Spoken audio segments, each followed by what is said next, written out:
শাড়ির আঁচল ঠিক করো। বেহাইয়ের মতো আমাকে শুরু দেখানোর প্রয়োজন নেই। আফরানের কথায় বোকা হয়ে যায় মনিরা।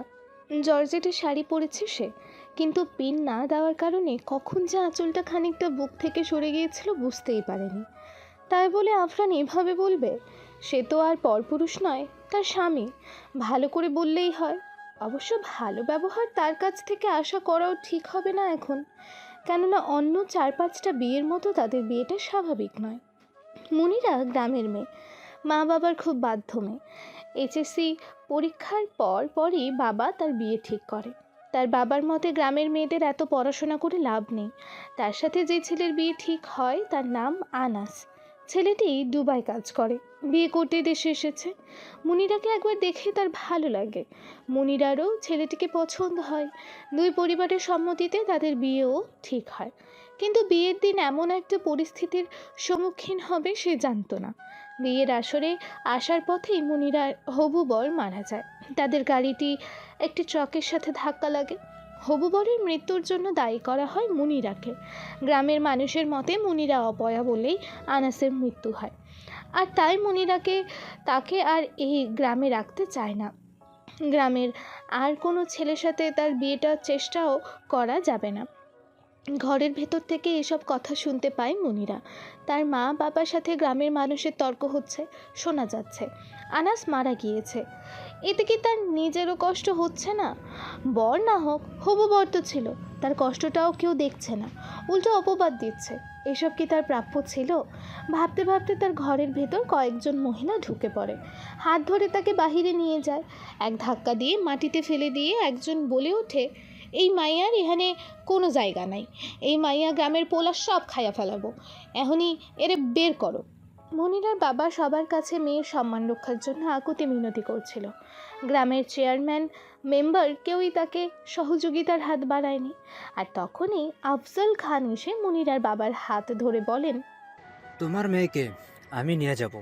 আমার একমাত্র ছেলের পুত্রবধূ হবে মুনিরা, তোমার যদি আপত্তি না থাকে। আফজল খানের কথা শুনে অবাক হয়েছিল মনিরার মা বাবা, তার চেয়েও বেশি অবাক হয়েছে আফরান।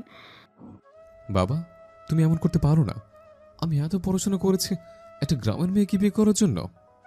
মেয়েটা এইচএসসি পাশ করেছে, ওকে আমি আরও পড়াবো। না বাবা।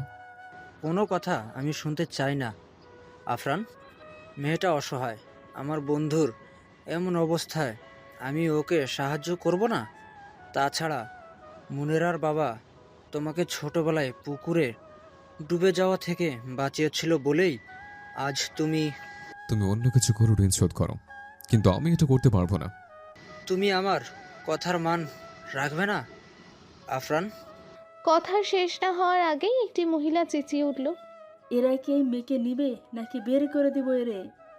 অসহায় দৃষ্টিতে আফজল সাহেব তার ছেলের দিকে তাকালো। আর তখনই আফরান মাথা নেড়ে সায় দিল। অবশেষে হয়ে যায় আফরান আর মুনিরার বিয়ে। রওনা হয় তারা শহরের উদ্দেশ্যে। ঘরে পৌঁছে কলিং বেল চাপতেই দরজা খুলে সায়নী।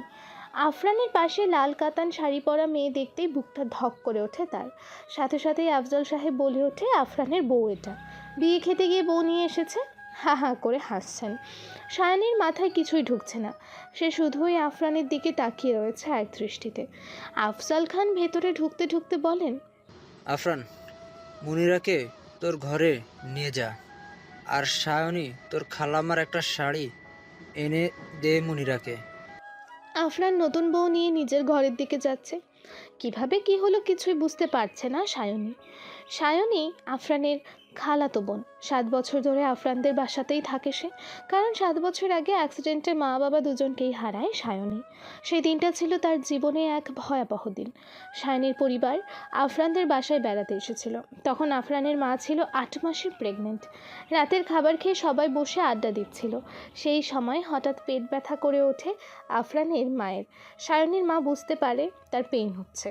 এদিকে আফজল খান বাসায় ছিলেন না, তাই সায়নীর মা বাবা ঠিক করে তারাই আফরানের মাকে হাসপাতালে নিয়ে যাবে। সায়নীর মা ড্রাইভারকে গাড়ি বের করতে বলে। সায়নী আর আফরানের কাছে এসে বলে, তোর বাসায় থাক, অফিস থেকে দুলাভাই এলে ওনাকে নিয়ে হাসপাতালে চলে আসিস। গাড়ি নিয়ে বের হয়ে যায় তারা, কিন্তু পথে অ্যাক্সিডেন্টে মৃত্যু হয় সকলের। সেই সময় আফরানের পাশে ওর বাবা থাকলেও সায়নীর পাশে ছিল না কেউ, তাই আফজল খান সায়নীর সব দায়িত্ব নেন। সায়নী খালাম্মার একটা জর্জেট শাড়ি নিয়ে মনিরার কাছে আসে। সেই সময় রুমে আফরানকে দেখতে পায়নি সে। কেমন আছো মনিরা? আমার আর ভালো থাকা, যার সাথে বিয়ে ঠিক হয়েছিল সে মারা গিয়েছে। অপয়া বলে তাড়িয়ে দিচ্ছিল গ্রাম থেকে, আর তখনই আমায় বিয়ে করে উদ্ধার করেছেন উনি। আপনি কে? সায়নী, আফরানের খালাতো বোন। এখানেই থাকি 7 বছর ধরে, কিন্তু চিন্তা করবেন না, খুব তাড়াতাড়ি চলে যাব।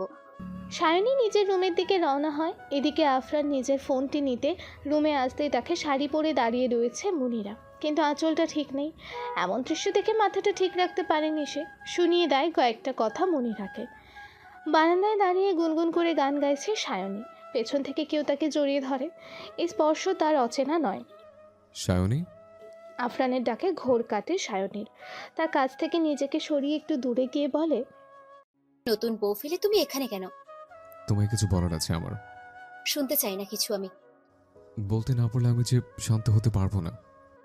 শুনলে হয়তো আমি শান্ত থাকতে পারবো না। যাও প্লিজ, তুমি তোমার নতুন বউয়ের কাছে যাও। কথাটি বলেই সায়নী বারান্দা থেকে চলে যেতে চায়, কিন্তু হাতের টান পড়ে চলে যায় আফরানের বুকে। আফরান তার হাত ধরে টেনে নিজের বুকে নিয়ে এসেছে সায়নীকে। আফরানের বুকে মাথা রেখে ফুপিয়ে কেঁদে ওঠে সায়নী। অনেকক্ষণের জমানো কান্না বের হয়ে আসে তার চোখ দিয়ে। আফরান সায়নীর মুখ তার বুক থেকে উঠিয়ে চোখের পানি মুছিয়ে দিয়ে বলে, এই পাগলি, আফরান শুধু সায়নীর বাবা কেমন তুমি তো জানোই। ওই মেয়েকে উদ্ধার করার জন্যই করেছি আমি, কিন্তু সে তো তোমার নতুন বউ এখন সমাজের চোখে। আমি আমি তোমার খালাতো বোন সমাজের চোখে। এসব আমি মানে না সায়নী। উদ্ধার করা দরকার ছিল, করেছে। এই মেয়েকে আমি ডিভোর্স দেব। 1 মিনিটও অপেক্ষা না করে নিজের রুমে চলে যায় সায়নী। মাটিতে বসে কাঁদতে থাকে অঝোর ধারায়। আফরান তার কথার জবাব না দিয়ে এইভাবে ওই মেয়েটির কাছে চলে যেতে পারলো? কিছুতেই শান্ত হতে পারছে না সায়নী। নিজের পরনের কামিজ হাত দিয়ে টেনে টেনে ছিঁড়ে ফেলছে সে। আর তখনই তার হাত ধরে ফেলে আফরান। ছাড়ো আমাকে। এই পাগলি, এমন করছো কেন? তুমি এমন করলে আমার কি হবে? আমাকে কে সাপোর্ট দিবে? কেন? তোমার নতুন বউ দেবে, শারীরিক মানসিক আর কিছু বলতে না দিয়ে সায়নীর গোলাপি ঠোঁটজোড়া নিজের ঠোঁটের মাঝে ঢুকিয়ে নিল আফরান। সে জানে কিভাবে সায়নীকে শান্ত করা যায়। খানিকক্ষণ ঠোঁটজোড়া শুষে নিয়ে আফরান বলে ওঠে, ওই মেয়েটাকে নিজের রুম থেকে সরিয়ে এসেছি। আমার সব কিছুতেই তো শুধু তোমার অধিকার। সত্যি? একদম, অনেক বেশি ভালোবাসি তোমায়। কথাটি বলেই সায়নীকে কোলে তুলে নিয়ে বিছানায় শুইয়ে দেয় আফরান। নিজের শরীরের ভারটুকু ছেড়ে দেয় সায়নীর শরীরের ওপর। সায়নীর মনটা তার শান্ত করতে হবে। অবশ্য নিজের মনে শান্ত করতে এখন সায়নীকে প্রয়োজন তার। প্রতিদিন রাত হলে পাশের রুমে চলে যাব। তোমার সাথে এক রুমে রাত কাটানো আমার পক্ষে সম্ভব নয়। তাই রাতে যেন তোমার এই রুমে না দেখে নিজ দায়িত্বে চলে যাবে। ঘুম ভেঙে যায় মনিরার। চোখ মেলে দেখে চারিদিক আলোকিত হয়ে আছে। বাহিরে পাখির কিচিরমিচির শব্দ শোনা যাচ্ছে, কিন্তু এই ভোরবেলা স্বপ্ন দেখছে সে। মাথাটা বোধহয় খারাপ হয়ে গিয়েছে। শোয়া থেকে উঠে বসতেই মনে পড়ে যায় কাল রাতের ঘটনা। এইসব কথা আফরান বলেছিল তাকে। সারা রাত এইসব নিয়ে চিন্তা করেছে, তাই হয়তো মাথা থেকে যায়নি। কিন্তু আফরানের এমন ব্যবহার করার কারণ কি হতে পারে? বিয়েটা হয়তো স্বাভাবিকভাবে হয়নি, কিন্তু যেভাবেই হোক সে তো এখন তার বউ। তাহলে কি আফরানের তাকে পছন্দ হয়নি, বা তার কোনো প্রেমিকা আছে? এই ওঠো। হুম, পরে উঠবো। তারপর কেউ আমাদের নিয়ে সন্দেহ করুক। করলে করুক, জানো সবাই। আফরান, যখন জানানোর সময় ছিল তুমি জানাওনি, এখন এভাবে বলছো যেন সবকিছু স্বাভাবিক আছে। শোয়া থেকে বসে সায়নীর দিকে মুখ তুলে আফরান বলে, আমি সবটা স্বাভাবিক করে দেব। এবার আর ভুল হবে না। তুমি যে স্বপ্নগুলো দেখেছিলে সব সত্যি হবে। আমি এই বাড়ির সব তোমার হবে। আমাদের জমজ বাচ্চা হবে। এসব তোমার স্বপ্ন না, সব পূরণ হবে। একটু ধৈর্য ধরো। নিজের রুমে যেতেই আফরান দেখতে পায় মুনিরাকে। কালো রঙের সুতির শাড়ি পরেছে সে।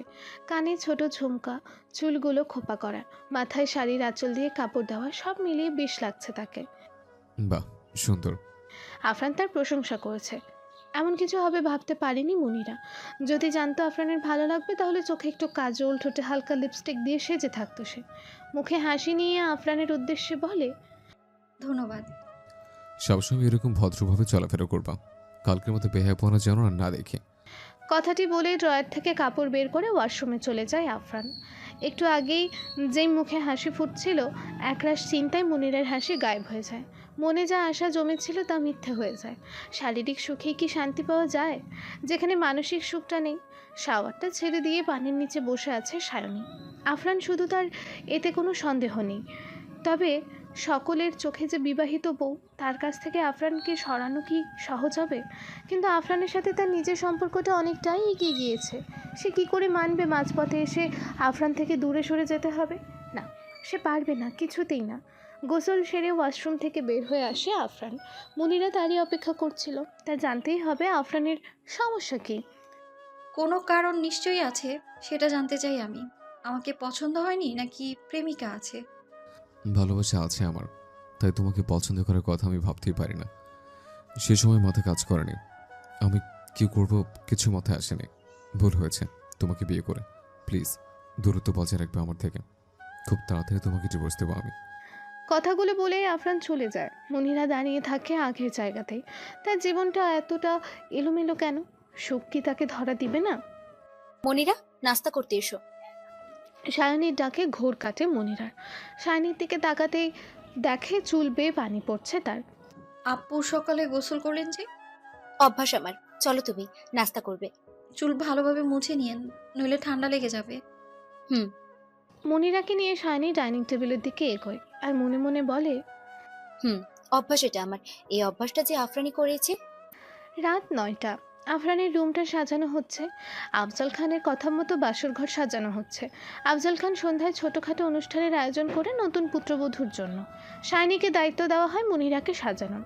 মুনিরাকে সে নিজের মনের মতো করে সাজিয়ে দেয়, যেমনটা এমন দিনে তার সাজার ইচ্ছে ছিল। তবে সে জানে যতই মুনিরাকে সাজানো হোক, আফরান তাকে স্পর্শও করবে না। মুনিরাকে নিয়ে সায়নী আফরানের রুমে যায়। খাটে গিয়ে বসিয়ে দেয় মুনিরাকে। সাজানো রুমটা দেখে তার বুকের ভেতর হাতুড়ি পেটাতে শুরু করে। বিছানায় ফুল দিয়ে লেখা A+M। এমনটা কি লেখার কথা ছিল? মোটেও না, শুধুই A+S লেখার কথা। এই রুমটা সায়নীর জন্য সাজানোর কথা, আর খুব তাড়াতাড়ি এমনটাই হবে। সাজানো বাসর ঘরটা এলোমেলো করে দেওয়ার ইচ্ছা থাকলেও করল না সে। ছোট একটা নিঃশ্বাস ফেলে পা বাড়িয়ে দেয় রুম থেকে বেরোনোর জন্য। আর তখনই আফরানের বন্ধুরা আফরানের সাথে মজা করতে করতে তাকে নিয়ে রুমের কাছে আসতেই সায়নীকে দেখে থেমে যায় তারা। সায়নী যে আফরানের ভালোবাসা, এটা তাদের অজানা নয়। সায়নীর হাত ধরে টেনে রুম থেকে বের হয়ে যায় আফরান। একটু দূরে গিয়ে বলে, আশেপাশে তাকিয়ে কাউকে দেখতে না পেয়ে সায়নীর হাতে আলতো করে চুমু খেয়ে নিজের রুমের উদ্দেশ্যে চলে যায় আফরান। সায়নীকে নিয়ে তার ওই ঘরে যাওয়ার কথা ছিল, তাহলে কেন তাকে ফেলে আফরান অন্য মেয়ের কাছে চলে গেল? কী থেকে কি হয়ে গেল? সামনে আরও কি হবে তার জানা নেই। সে বিশ্বাস করে আফরানকে, কিন্তু তবু যে ভয় করছে তার খুব। আফরান কি পারবে আজ রাত ওই মেয়েকে থেকে দূরে থাকতে? দরজা বন্ধ করে খাটের দিকে তাকাতেই মুনিরাকে দেখতে পায় আফরান। গোলাপি রঙের কাতান শাড়ি পরা, ঠোঁটে লিপস্টিক, চোখে কাজল, কপালে টিপ, ভারী গহনা পরে বসে আছে মুনিরা। সাজটা ভালো মানিয়েছে তাকে। আফরান মুনিরার দিকে কিছুক্ষণ তাকিয়ে এগিয়ে যায় তার দিকে। আফরানকে এগিয়ে আসতে দেখে মুনিরার বুক ধুকধুক করে ওঠে। সে ভেবেছিল আফরান এই ঘরে আসবে না বা তাকে তাড়িয়ে দেবে, কিন্তু দরজা লক করে সে এগিয়ে আসে। তাহলে কি আফরান সব ভুলে মুনিরাকে মেনে নিবে নিজের জীবনসঙ্গী হিসেবে? শরীরটা এলিয়ে দেয় সায়নী। চোখ জ্বলছে তার প্রচুর, কিন্তু ঘুম আসছে না। জীবনটা এত কষ্টের কেন? মা বাবা দুজনকেই হারিয়েছে সে। খালু আর আফরানের সাথে থাকতে থাকতে তাদের বড় আপন করে ফেলেছে। তাদের ছেড়ে থাকা তার পক্ষে সম্ভব না, কিছুতেই না। শুধু স্মৃতি আঁকড়ে ধরে বেঁচে থাকতে চায় না সে, মানুষগুলোর সাথেই থাকতে চায় সে। বালিশ নিতে এসছে, আমি সোফায় শোবো। আফরানের কথায় আবারও মুনিরার আশায় মাটি চাপা পড়ে। তবুও নিজেকে সামলিয়ে নিয়ে বলে ওঠে, একটু দাঁড়ান। বাসর রাতে বউ থেকে জামাইকে সালাম করতে হয়, আমার গিফট। কিসের? আমি তো কিছু আনিনি। যে কোনো কিছু দিতে পারেন, কিন্তু দিতেই হবে। আফরান চারপাশে ভালো করে তাকিয়ে টেবিল থেকে একটি বই নিয়ে মুনিরার দিকে এগিয়ে দিয়ে বলে, এই নাও, এটা তোমার উপহার। মুচকি হেসে আফরান শুতে যায় সোফায়। এদিকে মুনিরার মনটা খুশিতে নেচে ওঠে। আফরান তার সাথে ভালো ব্যবহার করছে, তাকে উপহার দিয়েছে, এটাই অনেক বড় পাওনা। যদিও আফরান ডিভোর্স দেবে বলেছে, কিন্তু চেষ্টা করতে ক্ষতি কি? আফরান হয়তো বুঝতেও পারে বৈধ সম্পর্কের জোর কতটুকু। ওসব প্রেম তো বৈধ নয়, বিয়ে করা বউ ফেলে তো একদমই নয়। স্বামীর মনে জায়গা করতে তাকে সঠিক পথে আনতে চেষ্টা করতে সে করবেই সেই চেষ্টা। আফরান আজ থেকে অফিসে যাবে ঠিক করেছে।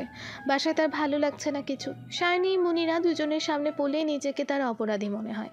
মুনিরাকে কিভাবে নিজের লাইফ থেকে সরাবে সে বুঝছে না। বাবাকে কি বলবে, বাবা কি মানবে? উফ, বিয়েটা করেই আসলে সে ভুল করেছে। সে সময় তার কি হয়েছিল জানা নেই। বাবার কথার মান ও অসহায় মেয়েটার মুখের দিকে তাকিয়ে শাইনিকে কষ্ট দিয়ে ফেলেছে সে। তার ভুলের জন্যই তাদের 3টা জীবন এখন এলোমেলো। মাথা থেকে সব ঝেড়ে তৈরি হয়ে সে অফিসের জন্য সকাল থেকে শাইনিকে দেখেনি সে। মেয়েটা কি রেগে আছে তার উপর?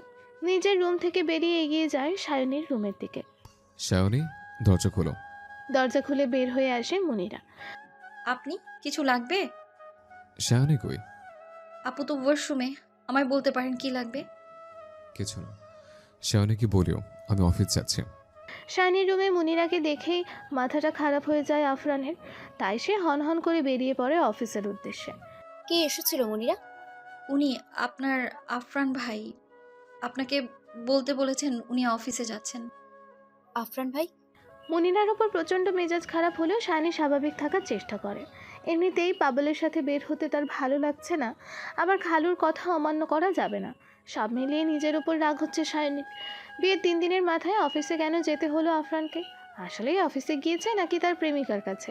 গভীর চিন্তায় পড়ে যায় মুনিরা। কি নাস্তা করো? ওনার কি কোনো প্রেমিকা আছে? মুনিরার এমন প্রশ্নে ভ্যাবাচাকা খেয়ে যায় শাইনি। হঠাৎ এমন একটা প্রশ্ন করে ফেলবে ভাবতেই পারেনি সে। কি হলো আপু? আপনার সাথে ভালো ভাব তার নিশ্চয়ই জানেন আপনি। জানি। না, নেই। মুনিরা কিছু বলার আগে দরজায় এসে উপস্থিত হয় আফজল খান। শাহিনীমা, হলো তোর? পাবেল এসেছে। শাইনির ফুফাতো ভাই সে। পাবেলের পুরো পরিবার আমেরিকায় থাকে। শাইনির বাবা অনেক আগে থেকে পাবেলের সাথে শাইনির বিয়ে ঠিক করে রাখেন। বড়দের মাঝে কথাটি সীমাবদ্ধ ছিল। শাইনির খুব ইচ্ছা হলো পাবেলকে সব খুলে বলতে, কিন্তু আফরানের সাথে এই ব্যাপারে কথা না বলে পাবেলকে বলাটা ঠিক হবে? আফরান ড্রয়ার থেকে কাপড় নিয়ে রুম থেকে বের হয়, কিন্তু সোজা চলে যায় শাইনির রুমে। সারাদিন ফোন করে শাইনিকে পায়নি সে। সমস্যা কি মেয়েটার জানতে হবে তার।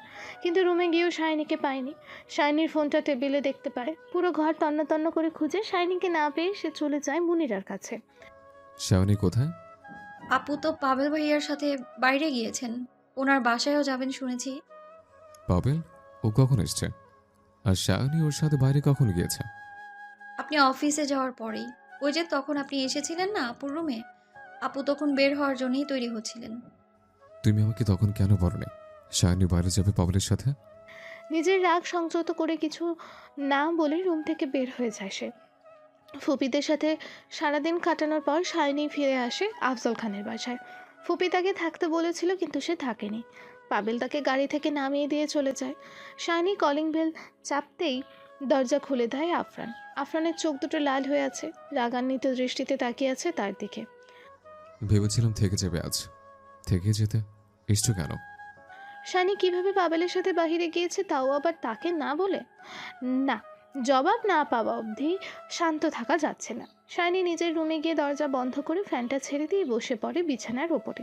ফুফুরা কত স্বাদ করে তাকে বউ বানাতে চায়, আর সে কিনা তাদের ইমোশন নিয়ে খেলে এসেছে। একদম ঠিক হয়নি এসব। খালেও ফুপু মুনিরা ওদের সাথে অন্যায় হয়ে যাচ্ছে। এমন একটা দিন তার জীবনে আসবে স্বপ্নেও ভাবেনি সে। আফরানের গলার স্বরে চমকে যায় শাইনি। আফরান গান গাইছে, কিন্তু কোথায় সে? ভাবতে ভাবতে বারান্দা থেকে বেরিয়ে আসে আফরান। কিছুক্ষণ শাইনির দিকে তাকিয়ে থেকে বলে, বেগুনি রঙের জামদানি শাড়ি, ঘন কালো চুল ছেড়ে চোখে গাঢ় কাজল। বাহ, ভালোই লাগছে। কিন্তু এত সব কিছু আমার জন্য নয়, ওই পাপলের জন্য। আমাকে না বলে ওর সাথে কেন গেলে তুমি? শাইনিকে চুপ থাকতে দেখে আফরানের মেজাজ আরও খারাপ হয়ে যায়। সে শাইনির কাছে গিয়ে হাত ধরে টান দিয়ে বসা থেকে উঠিয়ে দেয় তাকে। হাত দুটো শক্ত করে ধরে আবারও জিজ্ঞেস করে, কেন গিয়েছ? আহ, আমার লাগছে আফরান। শাইনির কথায় তার হাত ছেড়ে দেয় আফরান। শান্ত গলায় বলে, শাওনি, কেন গিয়েছ? খালু বলেছেন। বাবা বললে তোমাকে যেতে হবে? আমার বউ হয়ে কিভাবে তুমি পরপুরুষের সাথে ডেটে যেতে পারো? তুমি এখন যাও। পারিবারিক সামাজিক আইনের চোখে যে তোমার বউ আর তার পরিবার আছে এখন এই বাসায়, জানতে পারলে খারাপ দেখাবে। খালাতো বোনের রুমে দরজা বন্ধ করে। কিসের বোন? তুমি আমার বউ, বুঝছো তুমি? আমি তোমার বউ, কিন্তু গোপন বউ। সবার চোখে ওই মনিরাই তোমার বউ, আমি নই। আমি পারছি না আর সহ্য করতে এসব। বাট পারভেলের সাথে বের হয়েছি বলে তুমি আমাকে কথা শোনাতে এসেছো, আর নিজে যে একটা বউ থাকা সত্ত্বেও তুমি কি বিয়ে করে নিয়ে এসেছো? তাতে কিছু না। এখন বলবে, এখন বলবে তুমি খালুকে আমাদের কথা? আগে বলতে পারোনি, আদেও বলতে পারবে? ডাকি আবার রাস্তা আমি দেখবো।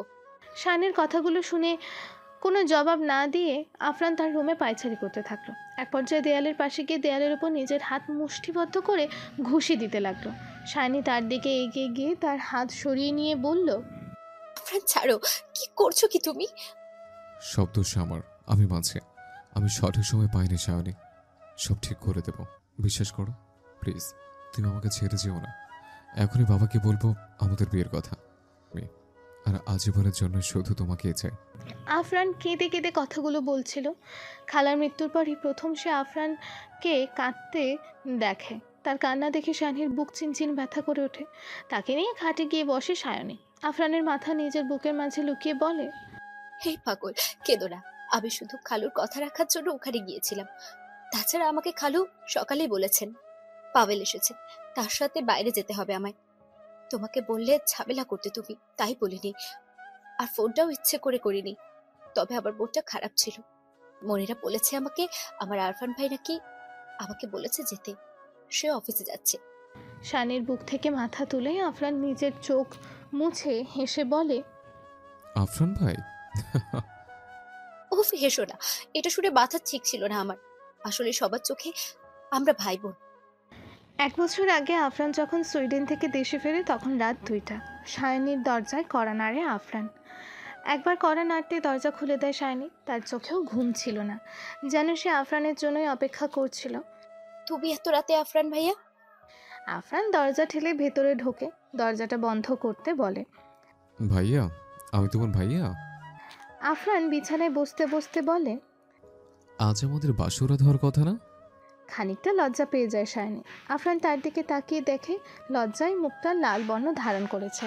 সায়নী নিচের দিকে একদৃষ্টিতে তাকিয়ে আছে। নীরবতা ভেঙে আফরান বিছানা থেকে উঠে সায়নীর কাছে গিয়ে তার মুখ বরাবর দাঁড়িয়ে জিজ্ঞেস করে, তোমার জন্য একটা জিনিস এনেছে, নিজের হাতে পরিয়ে দিতে চাই, দেব? সায়নী হ্যাঁ সূচকভাবে মাথা নাড়াতেই আফরান তার পেছনে গিয়ে পকেট থেকে একটি লকেট বের করে পরিয়ে দেয় সায়নীর গলায়। আফরানের হাতের ছোঁয়া পেয়ে সায়নী কিছুটা কেঁপে ওঠে। আফরান তা বুঝতে পেরে সায়নীকে হঠাৎ করেই কোলে তুলে নেয়। এ কি করছো তুমি? কোনো কথা না বলে আফরান তাকে বিছানায় শুইয়ে দিয়ে তার পাশে নিজেও শুয়ে পড়ে। আজ থেকে আমিও তোমার সাথে থাকবো। ইস, বললেই হলো। কেন হলো না? তুমি আমার বউ, আমি তোমার জামাই, আমরা থাকতেই পারি। সায়নী আফরানের দিকে ফিরে বলে, খালুকে তো বলনি কিছু। পাবেল তো আর আসছে না এখন, পরে বলা যাবে। পরে বললে এভাবে লুকিয়ে রাতে আসতে হবে তোমায়? তার মানে আমার সাথে রাত কাটানোর ইচ্ছা আছে তোমার? না মানে, আমি বলতে চাচ্ছিলাম যে, লোকে আসলে তো সবসময় নাও আসতে পারে। তুমি এক লাইন বেশি বোঝো। আমি তো শুধু তোমার কষ্ট হবে এভাবে আসতে, তাই বেশি দেরি হওয়ার আগেই খালুকে সব বলে দেওয়ার জন্য বললাম। হুম, ঠিক আছে। তাহলে কাল বাবাকে বলবো আমাদের কথা। প্রথমে বলবো আমরা দুজন দুজনকে ভালোবাসি। তাতে যদি না মানে, তাহলে বিয়ের কথাটা জানিয়ে দেব। খালু রাগ করবে না তো? করলে আর কতক্ষণ, ঠিক মেনে নেবে। এসব কথা রাখো তো, লকেটটা খুলে দেখো পছন্দ হয় কিনা। সায়নী লকেটটা খুলে দেখে তাতে তার আর আফরানের ছবি। আফরানের ছবি এখন থেকে সে নিজের বুকের সাথে লাগিয়ে রাখতে পারবে ভেবেই খুশি হয়ে যায়। খুশিতে আত্মহারা হয়ে সে আফরানকে জড়িয়ে ধরে বলে, এতগুলো ধন্যবাদ। আফরান তাকে আরো শক্ত করে জড়িয়ে ধরে বলে, শুধু ধন্যবাদ দিলে হবে? মানে? যেভাবে জড়িয়ে ধরেছ ওইভাবে একটা আদর দিলে ভালো হয় আর কি। সায়নী মনে মনে নিজেকে দোষারোপ করতে থাকে। খুশিতে সে আফরানকে কখন জড়িয়ে ধরে ফেলেছে বুঝতেই পারেনি। আফরানের কাছ থেকে নিজেকে ছাড়িয়ে সে বসে পড়ে বিছানার ওপর। আফরানও বসে বলতে শুরু করে, সেদিন কোনো বৈধতা ছিল না, কিন্তু আজ তো আমরা স্বামী স্ত্রী, আজও কি পালিয়ে যাবে? সায়নীকে চুপ থাকতে দেখে আফরান বিছানা ছেড়ে উঠতে থাকে, কিন্তু হাতে টান পড়ে তার। সায়নী তার হাত ধরে বলে, আজ কেন, আর কোনোদিনও পালাবো না। 1 বছর আগে এসব কথা মনে পড়তেই চোখের কোণে পানি চলে আসে আফরানের। সেই দিন বিয়ে করা, একসাথে রাত কাটিয়ে একজন আরেকজনের মাঝে ডুবে যাওয়া, এসব অনুভূতিগুলোই অন্যরকম ছিল। শাইনিকে স্বীকৃতি দেওয়ার বদলে কী করে সে আরেকটা বিয়ে করতে পারল? নিয়তি কি এটাকেই বলে তাহলে? বিছানা ছেড়ে উঠে যায় আফরান। তার চোখ যায় মুনিরার দিকে। শাইনির মতো সুন্দরী না হলেও মেয়েটির চেহারায় অসম্ভব মায়া। ঘুমের মাঝেও হাসি হাসি মুখখানা দেখতে আরও বেশি মায়াবী লাগছে। মুনিরার একবার আশাভঙ্গ হয়েছে এবারও। এই মেয়েটার সাথে অন্যায় হবে খুব, কিন্তু উপায় নেই। মায়াবী চেহারায় মায়া করা গেলেও ভালোবাসা শুধু সায়নীর জন্য। সায়নী তার প্রথম ভালোবাসা ছিল আর শেষই থাকবে। কিন্তু মুনিরার কি হবে? তাকে ওই গ্রামে ফিরিয়ে দেওয়া সম্ভব না। এখানেই কোনো ভালো ছেলের সাথে তার বিয়ে দিতে হবে। তবে যতটা সহজভাবে আফরান এইসব ভাবছে, ততটা সহজভাবে কি সব সমাধান করা যাবে? সকালে ঘুম ভাঙতেই মনিরার চোখ যায় বিছানায়, কিন্তু বিছানা শূন্য। ঘড়ির দিকে তাকিয়ে দেখে সকাল 6টা বাজে, কিন্তু এত সকালে আফরান কই? মনিরা সোফা থেকে উঠতেই খেয়াল করে বারান্দার দরজাটা খোলা। আফরানের খোঁজে সে পা বাড়ায় বারান্দার দিকে। আমার সকল অভিযোগে তুমি, তোমার মিষ্টি হাসি। আফরানের গানের গলা শুনে থমকে যায় মনিরা। সে এত ভালো গান গাইতে পারে তার জানা ছিল না। অবশ্য জানবেই বা কী করে? মাত্র কয়েকদিন হলো তাদের বিয়ে হয়েছে। তার উপর আফরান তার থেকে দূরে দূরে থাকে। একে অপরকে চেনার সুযোগটাও পায়নি। উঠেছো তুমি? আফরানের কথায় ঘোর কাটিয়ে মনিরা বলে, আপনি এত ভালো গান গাইতে পারেন? তুমি কখন শুনেছ? এই তো এক্ষুনি। আমাকে একটা গান শোনাবেন প্লিজ। তোমার জন্য কখনো আমি গান গাইবো না, কখনোই না। কথাটি বলে আফরান চলে যায় রুম থেকে। আর মুনিরা একটা দীর্ঘশ্বাস ফেলে দাঁড়িয়ে থাকে নিজের জায়গায়। আফরানের মনে সে জায়গা করতে চায়, কিন্তু তার মন জুড়ে অন্য কেউ আছে। তাকে সরানো কি সহজ হবে? আর সরানোর চেষ্টাও করাও কি ঠিক হবে? কেন ঠিক হবে না? বিয়ের আগে যা হবার হয়েছে। এখন যেহেতু বিয়েটা হয়েই গিয়েছে, তাহলে একটু মানিয়ে নিতে চেষ্টা করতে ক্ষতি কি? আফরান কেন চেষ্টাই করছে না, বরং তাকে আরও দূরে ঠেলে দেওয়ার প্ল্যানিং করছে। সে ভালোভাবেই সেটা বুঝতে পারছে। গ্রাম ছাড়া ডিভোর্সি মেয়েকে কেউ কি আপন করে নেবে? না, কিচ্ছু ভাবতে পারছে না সে।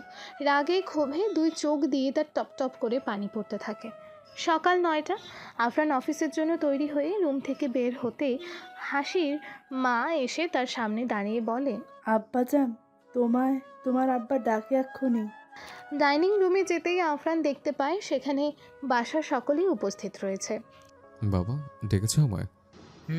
আয় বয় আমার পাশে, নাস্তা কর। আমি বাইরে করে নেবো আজ।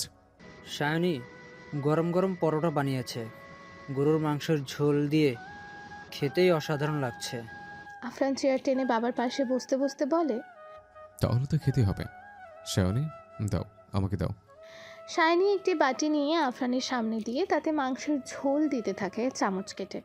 এদিকে মনিরার খুব ইচ্ছা হচ্ছিল সে যদি শাইনির মতো আফরানের পাশে দাঁড়িয়ে তার খাবার বেড়ে দিতে পারত। সেই সময় আফজল খান বলে ওঠে, তোরা হানিমুনে কোথায় যাবি? কথাটি শুনেই শাইনির হাত থেকে ঝোলসহ চামচ পড়ে যায় আফরানের প্যান্টের ওপর। মনিরা টেবিলের ওপর থেকে টিস্যু নিয়ে আফরানের দিকে এগিয়ে আসার আগে শাইনি নিজের ওড়না দিয়ে আফরানের প্যান্টের ওপর থাকা ঝোল মুছতে মুছতে বলে, উফ, আমি খেয়ালই করিনি, গরম ছিল। তুমি ঠিক আছো? চোখে পানি টলমলো করছিল শাইনির, গলাটা আটকে আসছিল। এমন একটা কথা শুনে ঠিক থাকা যায়? কোনো মতে নিজেকে সামলিয়ে বলে, শরীরটা ভালো লাগছে না। আফজল খান শাইনির উদ্দেশ্যে বলেন, মা তুই যা, আরাম কর একটু। শাইনিকে দুর্বল লাগছে দেখে মনিরা হাত থেকে টিস্যুটা টেবিলের উপর রেখে বলে, আপু, আমি তোমাকে তোমার রুমে নিয়ে যাই, চলো। না, তুমি এখানেই থাকো, আমার তেমন কিছু হয়নি। শাইনি চলে যেতে আফজল খান আবারও বলে, কোথায় যাবি হানিমুনে?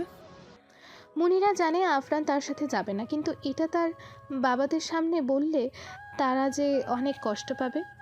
বাবা, আমি একটু ওয়াশরুমে যাব, পরে কথা হবে এই ব্যাপারে। মুনিরার মা বাবা থাকার কারণে আফরান তার বাবাকে হানিমুনের ব্যাপারে কিছু না বলে চেয়ার ছেড়ে উঠে যায়।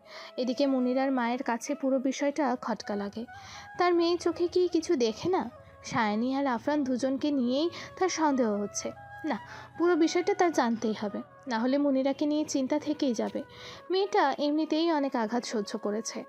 আফরান ওয়াশরুমের নাম করে শাইনির রুমে আসে। রুমে কোথাও না পেয়ে বারান্দায় যেতেই দেখে শাইনি বারান্দায় এক কোনায় জড়সড় হয়ে মেঝেতে বসে কেটে চলেছে। তার এমন অবস্থা দেখে আফরানের বুকের ভেতরটা মুচড়ে ওঠে। আস্তে আস্তে তার পাশে গিয়ে সেও বসে পড়ে মেঝেতে।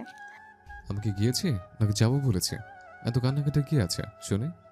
তার কথায় সায়নী নিজের চোখে ওড়না দিয়ে মুছতে মুছতে বলে, যাও না, গেলেই কি হবে? ঠ্যাং একটা ভেঙে দেব, তারপর দেখবো ওই মেয়ে ঠ্যাং ভাঙা ছেলের সাথে থাকে কিনা। সায়নীর কথায় হু হু করে হেসে ওঠে আফরান। উৎসুক দৃষ্টিতে সায়নীর দিকে তাকিয়ে বলে, আমার পা একটা না থাকলে তুমি কি থাকবে আমার সাথে? একটা কেন, দুটো না থাকলেও থাকবো। সায়নী নিজ থেকে তার পাশে গিয়ে বুকে মাথা রেখে বলে, আমি আর কিছু সহ্য করতে পারবো না। করতে হবে না। মনিরার বাবারা চলে গেলেই আমার বাবাকে জানাবো সব। আফরানের বুকে মুখ লুকিয়ে সায়নী নীরবে কাঁদতে থাকে। যতদিন হচ্ছে আফরানকে হারানোর ভয় তার মাঝে কাজ করছে। আফরান কি হারাতে দিবে নিজেকে সায়নীর থেকে? এদিকে মুনিরা এগিয়ে আসতে থাকে সায়নীর রুমের দিকে। বেশ দুর্বল দেখাচ্ছিল তাকে। এখন শরীরের কি অবস্থা দেখে আসা উচিত। আসতে পারি সায়নী আপু? মুনিরার ডাকে আফরানের বুক থেকে মাথা তুলে তাড়াহুড়ো করে উঠে পড়ে সায়নী। ফিসফিস করে আফরানকে বলে, তুমি এখানেই থাকো। সায়নীর চোখ দুটো মুছে রুমে গিয়ে বলে, আরে ভেতরে এসো মনিরা। মুনিরা দরজা ঠেলে ভেতরে ঢুকে বলে, তোমাকে দেখতে এসেছি আপু। কি দেখতে এসেছো? তোমাকে দুর্বল লাগছিল তো। হো, তেমন কিছু না, ঠিক আছে। আমি কিন্তু তোমাকে তুমি করে বলা শুরু করেছি, খেয়াল করনি তুমি? তাই নাকি? আসলেই খেয়াল করিনি। বলতে পারবো? বলে তো ফেলেছো। সরি আপু, তোমার থেকে জিজ্ঞেস করে বলার দরকার ছিল। মজা করছিলাম, বলো। আচ্ছা তুমি রেস্ট নাও, আমি যাই। হুম। মুনিরা এক পা বাড়াতেই বারান্দা থেকে ফোনের রিংটনের আওয়াজ শুনতে পায়। পেছনে ফিরে সায়নীকে বলে, বারান্দায় কি তোমার ফোন? সায়নী কিছু বলার আগে সোজা হেঁটে চলে যায় বারান্দায়। মুনিরা আফরানকে ফোন হাতে দাঁড়িয়ে থাকতে দেখে চমকে যায় সে। এ কি আপনি এখানে? থতমত খেয়ে আফরান বলে, হুম, আমি তো তোমার আগে এসছি। কেন? তুমি যে কারণে এসছো, মানে শাওরিকে দেখতে, তোমার কথা বলছো বলে ডিস্টার্ব করিনি আর। আর কিছু না বলেও মুনিরার মনে প্রশ্ন আসে, সায়নীও কেন তাকে বলল না যে আফরান এখানে আছে। পরক্ষণেই মনে আসে বললেও কি হতো, হয়তো বারান্দায় দাঁড়িয়ে গল্প করছিল দুজনে। আফজল খান বিছানায় বসে পত্রিকা পড়ছিলেন। আফরানের গলার স্বরে পত্রিকাটা এক পাশে রেখে বলেন, আয়। কিছু কথা ছিল তোমার সাথে। আমি এখন মুনিরাকে নিয়ে হানিমুনে যেতে পারবো না। কিন্তু কেন? তুমি তো জানোই এই বিয়েটা আমি করতে চাইনি। ওর সাথে আমি এখনো সহজ হতে পারিনি। একসাথে সময় কাটালে তোদের মাঝে। প্লিজ বাবা, আমাকে জোর করবে না। দরজায় চোখ পড়তেই আফজল খান দেখলেন সায়নী দাঁড়িয়ে রয়েছে দরজার পাশে, হাতে চায়ের কাপ নিয়ে। দাঁড়িয়ে আছিস কেন মা? ভেতরে আয়। সায়নী ভেতরে গিয়ে চায়ের কাপটা খালুর হাতে বাড়িয়ে বলে, তোমার চা খালু। আফজল খান কাপটা হাতে নিয়ে লম্বা একটা দম ফেলে বলেন, ভালোই হলো তুই এসেছিস মা। তুই বোঝাতো আরফানকে। বোঝাবো খালু। সায়নীর দিকে তাকিয়ে আফরান বলে, কিচ্ছু না, ওসব কথায় কান দিও না। আফজল খান এবার একটু কড়া গলায় বলেন, তোকে বিয়েটা করতে অনুরোধ করেছিলাম, জোর করে দেইনি। তাই মুনিরার দায়িত্ব তোর, ওকে খুশি রাখার দায়িত্ব তোর। ওর মা আমাকে নিজ থেকে এসে বলেছেন যে মুনিরার মনের অবস্থা ঠিক নেই, বাইরে কোথাও থেকে ঘুরে আসলে হয়তো ভালো লাগবে তোর সাথে। ওনারা যদি মনে কষ্ট নিয়ে গ্রামে ফিরে যায়, এটা কি ভালো দেখাবে? আফরানকে চুপ থাকতে দেখে শান্ত গলায় বললেন, যা বাবা, ওকে নিয়ে ঘুরে আয়, অন্তত কাছে কোথাও। ছোট একটা নিঃশ্বাস ছেড়ে সায়নী খালুর উদ্দেশ্যে বলে, যাবে আফরান? আফরানের দিকে ছলে ছলে চোখে তাকিয়ে বলে, খালুর কথা রাখো, যাও তুমি কাছে কোথাও। খানিকটা বিরক্তি নিয়েই আফরান বলে, বিকেলে বের হব, মনিরাকে তৈরি হয়ে থাকতে বলিও। বসন্তের দিনে কেমন করে সেজে বের হওয়া যায় আফরানের সাথে? আফরান মুনিরাকে নিয়ে বের হবে তা শোনার পর থেকেই কিভাবে সাজবে তা নিয়ে ভেবেই চলেছে সে। তার সব শাড়ি আলমারি থেকে বের করে বিছানার ওপর ছড়িয়ে রেখেছে। কোন শাড়িটা পরবে বুঝতেই পারছে না। অনেক চিন্তা করে বাসন্তী রঙের একটা শাড়ি ঠিক করলো। বসন্তের এমন দিনে বাসন্তী রঙের শাড়ি, বাহ, খারাপ না। আচ্ছা, কপালে একটা টিপ দিলে কি মানাবে তাকে? ফোন বাজছে সায়নীর, আফরানের ফোন। হ্যালো। মনিরাকে বের হতে বলো, আমি গাড়িতে আছি। শাওনি, আমি আসলে কিচ্ছু বলতে হবে না, আমি তোমাকে বিশ্বাস করি। মনিরা গাড়ির পাশে যেতেই আফরান গাড়ির দরজা খুলে দেয়। সে ভালোভাবে তাকায় না মনিরার দিকে। সারা রাস্তায় তারা চুপ ছিল। গাড়ি নিয়ে থামায় একটা মেলার পাশে। আমরা কোথায় এসেছি? বসন্ত মেলায়। প্রতিবার হয় এই মেলাটা। শাওনি কখনো বাদ দেয়নি, প্রতিবার আসতাম। আমাদের বাসায় আসার পর তো আমরা একসাথে আসতাম। ইস, আগে বলে আপুকেও নিয়ে আসতাম। হুম, চলো এখন তোমার আম্মাদের জন্য কিছু নিও। শপিং মলে নিয়ে যাবো তোমাকে। মেলার ব্যস্ত পরিবেশে মনিরাও নিজেকে একা মনে হবে না। কোনো রেস্টুরেন্ট বা পার্কে গেলে তো একসাথে বসে কথা বলতে থাকতে হতো। এই চুড়িগুলো সুন্দর না? আফরান ভালোভাবে না দেখেই বলে। সায়নী আপুর জন্য এগুলো। শাইনির নাম শুনে মনিরার হাতে থাকা চুড়িগুলোর দিকে তাকিয়ে বলে। ওর এই রংটা পছন্দ নয়, এটা ছাড়া যে কোনো রঙের নিতে পারো। আফরানের ফোন আসে। পকেট থেকে মোবাইলটা বের করে দেখে শাইনির ফোন। একটু দূরে গিয়ে রিসিভ করে সে। হ্যালো জান পাখিটা। বউ কই? ফোনের ওপারে আরে মনিরা কই? আছে তো, কেনাকাটা করছে। কোথায় গিয়েছো? বসন্ত মেলায়। বসন্ত মেলার কথা শুনে শাইনির মেজাজটা বিগড়ে যায়।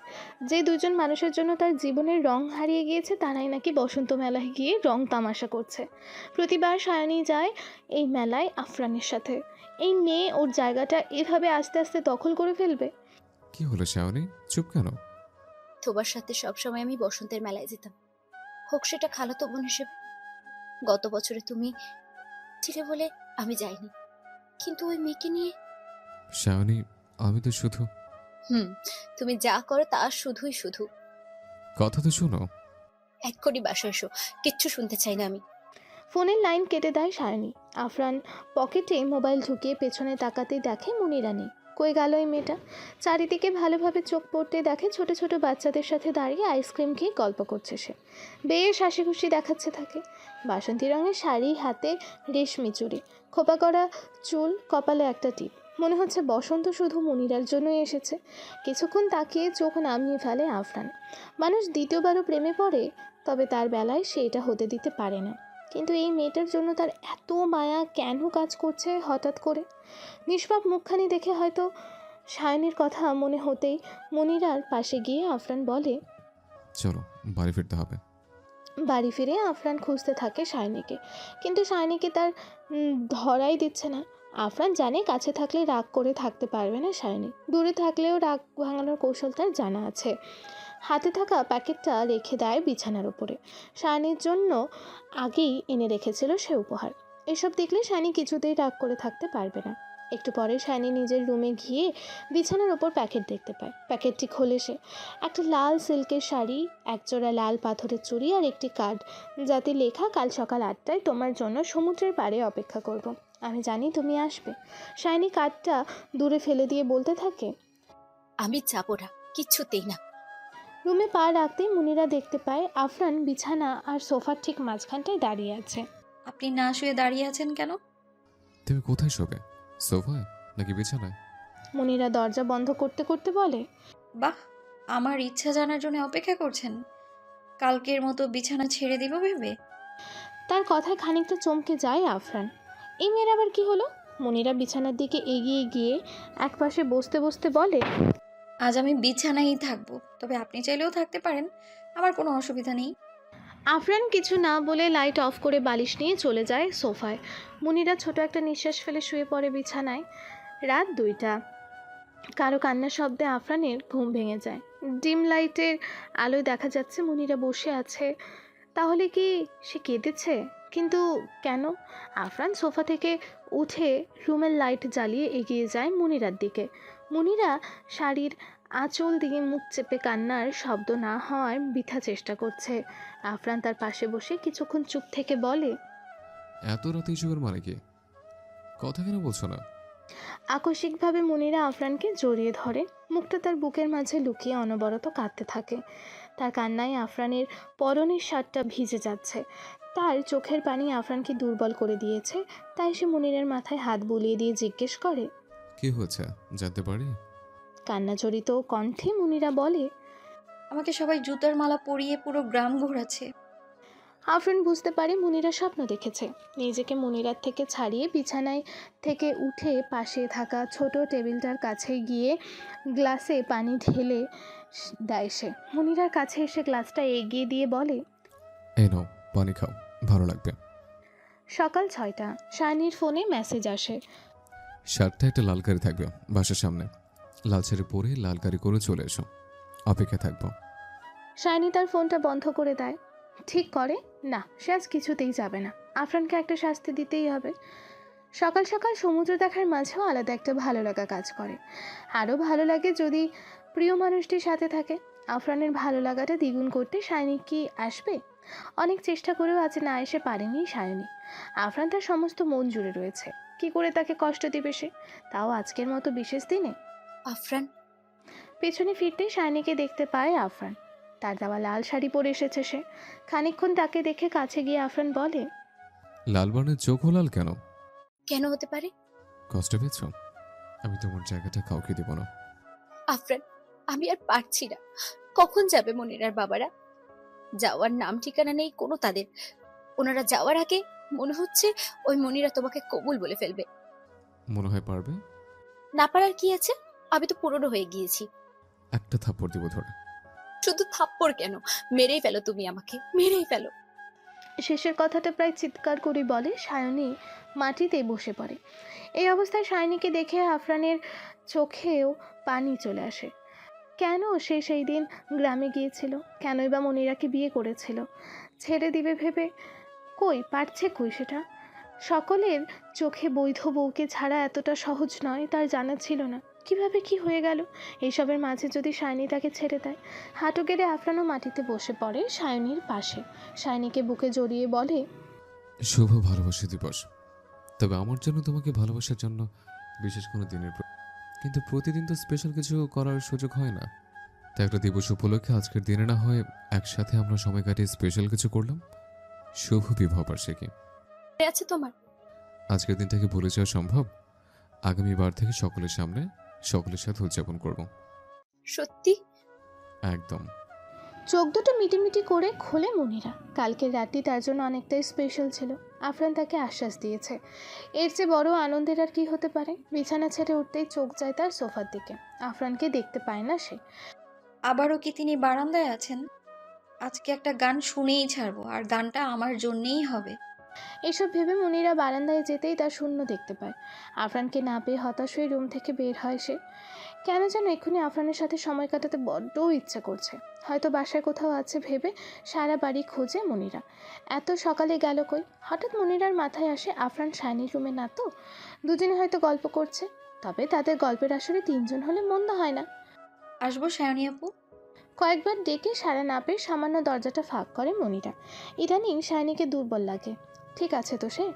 দরজার ফাঁক দিয়ে শাইনিকে দেখতে না পেয়ে দরজা ঠেলে ভেতরে ঢুকে পড়ে সে। এ কি, রুমে শাইনি নেই, বারান্দায়ও দেখে নেই মনিরা। এত সকালে কই গেল শাইনি? হঠাৎ মনিরার চোখ পড়ে বিছানার উপর রাখা কাঠটার উপরে। কৌতূহলবশত হাতে নিয়ে দেখতে থাকে সে। এক পর্যায়ে খুলে দেখে তাতে কি লেখা আছে।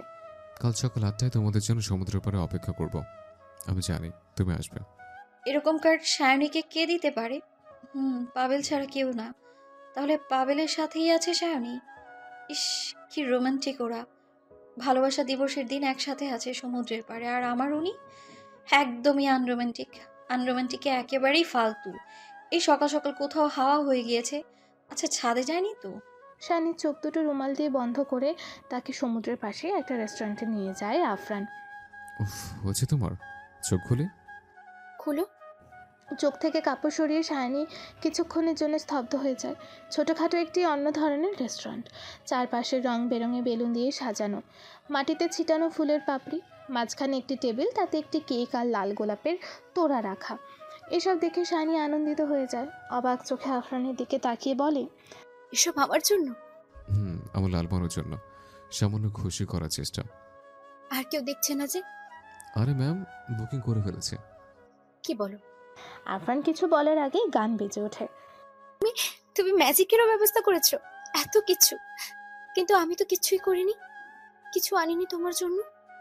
তুমি চাইলে কিন্তু কিছু দিতে পারো আমাকে। কি? শাইনির কাছে গিয়ে তার গালে 2 হাত দিয়ে ধরে কপালে একটা আলতো করে চুমু খেয়ে আফরান বলে, আজকে আমি একটা পেতে পারি? কি? না বুঝলে আমি আর কোনোদিন দিব না। আফরানের মুখে ঠোঁট ছুঁয়ে দিয়ে পালিয়ে যেতে চাইলে আফরান তার হাত ধরে টেনে নিজের বাহু ডোরে বন্দি করে শাইনিকে কানের কাছে মুখ নিয়ে ফিসফিস করে বলে। হয়ে যাক একটা কাপল ডান্স। এদিকে আফরানকে কোথাও দেখতে না পেয়ে মনিরা ফোন দেয় আফরানকে, কিন্তু ফোন বন্ধ পেয়ে আফরানের জন্য তার চিন্তা হতে শুরু করে। সকাল সকাল মানুষটা গেল কই? ফোনটাও বন্ধ। শাইনিকে কি বলে গিয়েছে? তাকে নিশ্চয় বলেছে। শাইনিকে কি একটা ফোন দিয়ে দেখবে সে? কিন্তু শাইনি তো পাবেলের সাথে এখন, তাকে বিরক্ত করা তো ঠিক হবে না। আফরানের সাথে সময় কাটিয়ে বাসায় ফেরে শায়নি। আফরান ওদিক থেকে অফিসে চলে যায়। কলিং বেল বাজতেই দরজা খুলে দেয় মনিরা। লাল শাড়িতে আসলেই শাইনিকে অনেক বেশি সুন্দর লাগছে। ওয়াও আপু, তোমায় একদম লাল বানু লাগছে। মনিরার কথায় থমকে যায় শায়নি। লালবানু তাকে আফরান ডাকে। মনিরা কি করে জানলো? প্রশ্নসূচক দৃষ্টিতে তাকে জিজ্ঞেস করে। লালবানু মানে? তোমার রুমে গিয়েছিলাম তোমার সাথে গল্প করতে, ওখানে পাবেল ভাইয়ার কার্ডটা পেয়েছি। উপর থেকে দেখতে এতটা সুন্দর লেগেছে, ভেতরে কেমন দেখার লোভ সামলাতেই পারিনি। স্বস্তির একটা নিঃশ্বাস ফেলে বাসার ভেতর ঢুকতে ঢুকতে শায়নি বলে, হো, আপু উনি কোথায় জানো? সকাল থেকেই ওনাকে দেখছি না। আহ, ইয়ে মানে ওনাকে ঘুম থেকে উঠে না দেখলে ভালো লাগে না ইদানিং। মনিরার কথায় শায়নির মেজাজটাই বিগড়ে যায়। বলে কি এই মেয়ে, 7 দিন হয়নি বিয়ে হয়েছে, সকালে ঘুম থেকে উঠেই নাকি আফরানকে দেখতে হবে। এইসব পটানি টাইপের কথা আফরান শুনলে তো আকৃষ্ট হয়ে পড়বে মনিরার ওপর। যতই শায়নিকে ভালোবাসুক সে, ছেলের মন তো। তোমাকে নিশ্চয় বলে গিয়েছে।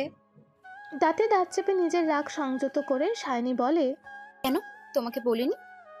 বলেনি বলেই তো জিজ্ঞেস করলাম। আমাকে কিছু বলে নাকি? তুমি জানলে বলো না প্লিজ। বন্ধুদের সাথে বাইরে গিয়েছি, ওখান থেকেই অফিসে যাওয়ার কথা। হ্যালো? ফোন অফ হয়ে গেছে কেন শাওনি? লাইন কেটে যাওয়ার পর কল ব্যাক করেছিলাম, অফ বলছে। আসলে একটু সমস্যা হয়েছিল। মোবাইলের সমস্যা? আমি তোমার জন্য নতুন মোবাইল পাঠাবো। আরে না, আমার মোবাইলটা ঠিক আছে, কোনো সমস্যা নেই মোবাইলের। আসলে অন্য কারণে, মানে লাইন কেটে যাওয়ার জন্য আমি দুঃখিত। পাবেল বুঝতে পারে সায়নীর লাইন কেটে যাওয়ার কারণে তাকে বলতে ইচ্ছুক নয়। কত কারণেই হতে পারে, সব বলতে হবে বলে কথা নেই। শাইনির কাছ থেকে আগে নাম্বার নেওয়া হলেও তাকে ফোন দিয়েছে সে এই প্রথম। হয়তো হঠাৎ পাবেলের কণ্ঠ শুনে সে নার্ভাস হয়ে গিয়েছে, তাই সে পরিস্থিতি স্বাভাবিক করতে বলে, আরে ঠিক আছে শাওনি, আমার সাথে ফর্মালিটি করার প্রয়োজন নেই। অনেক চেষ্টা করেও শাইনি পারছে না পাবেলকে সব খুলে বলতে। আফরানের সাথে পাবেলের বিষয়ে কথা বলতে মনেই ছিল না তার, কিন্তু পাবেলকে অন্ধকারে রাখা কি ঠিক হবে? মোটেই না। আবার পাবেলকে জানালে সে যদি রেগে যায়, গন্ডগোল করে, উফ, ভাবতে পারছে না আর সে কি করবে, কি করা উচিত। পাবেলের মা যখন শাইনির কথা পাবেলকে জানায় তখন থেকেই তার মনে শাইনির জন্য একটু একটু করে ভালোবাসা জমতে থাকে। শেষ দেখেছিল শাইনিকে 9 বছর আগে। 9 বছর আগেই পাবেল আমেরিকা চলে যায় পড়াশোনার জন্য। তার পরিবার দেশে আসা যাওয়ার মধ্যে থাকলেও এই 9 বছরে সে একবারও আসেনি। পড়াশোনার প্রচণ্ড চাপে প্রেম ভালোবাসা এসব করার সুযোগও পায়নি। মা যখন শাইনির কথা বলে তাকে যোগাযোগ করার ইচ্ছা থাকলেও করেনি সে। মায়ের দেখানো কিছু ছবিতে শাইনিকে দেখে সে। 9 বছর আগে শাইনির সাথে এই শাইনির সবই মিল রয়েছে। দেখতে সুন্দরী, মেধাবী, মায়েরও পছন্দ। শাইনির চেয়ে বেস্ট জীবনসাথী আর কেউ হতে পারে না তার জন্য। সব কিছু ভেবে সেও বিয়েতে রাজি হয়ে যায়। কিন্তু শাইনি কি হয়েছে হঠাৎ? আফরান দরজা খুলে ভেতরে ঢুকতেই শাইনি তার শার্টের কলার ধরে জিজ্ঞেস করে, মনিরাকে পায়েল দিয়েছো কেন? শাওনি, পাগলামো করছো এখন তুমি। আফরান থেকে খানিকটা দূরে সরে শাইনি আবারও বলতে শুরু করে, তোমার দুটো বউ দরকার আসলে, নইলে বিয়েটা তুমি করতে না। আর ভুলে যখন করেছো ওই মেয়ের সাথে আটকেও যেতে না। শাইনির পাশে গিয়ে আফরান তার কাঁধ হাত রেখে বলে। শাওনি শোনো প্লিজ। শাইনি তার হাতটি সরিয়ে দিতে দাঁতে দাঁত চেপে বলে, গায়ে হাত দিবে না একদম। কি শুনবো? খালু তো চাইবেনি তার বন্ধুর মেয়েকে বিপদ থেকে উদ্ধার করার জন্য। তাকে অনুরোধ করেছে বিয়েটা করার জন্য, তুমিও ঠ্যাং ঠ্যাং করে বিয়েটা করে নিলে। কেন তুমি পারতে না বিয়েটা ছাড়াই মেয়েটাকে বাড়িতে তুলে আশ্রয় দিতে? পরে না হয় দেখে শুনে অন্য কোথাও গিয়ে বিয়ে দিতে। তুমি তা করনি।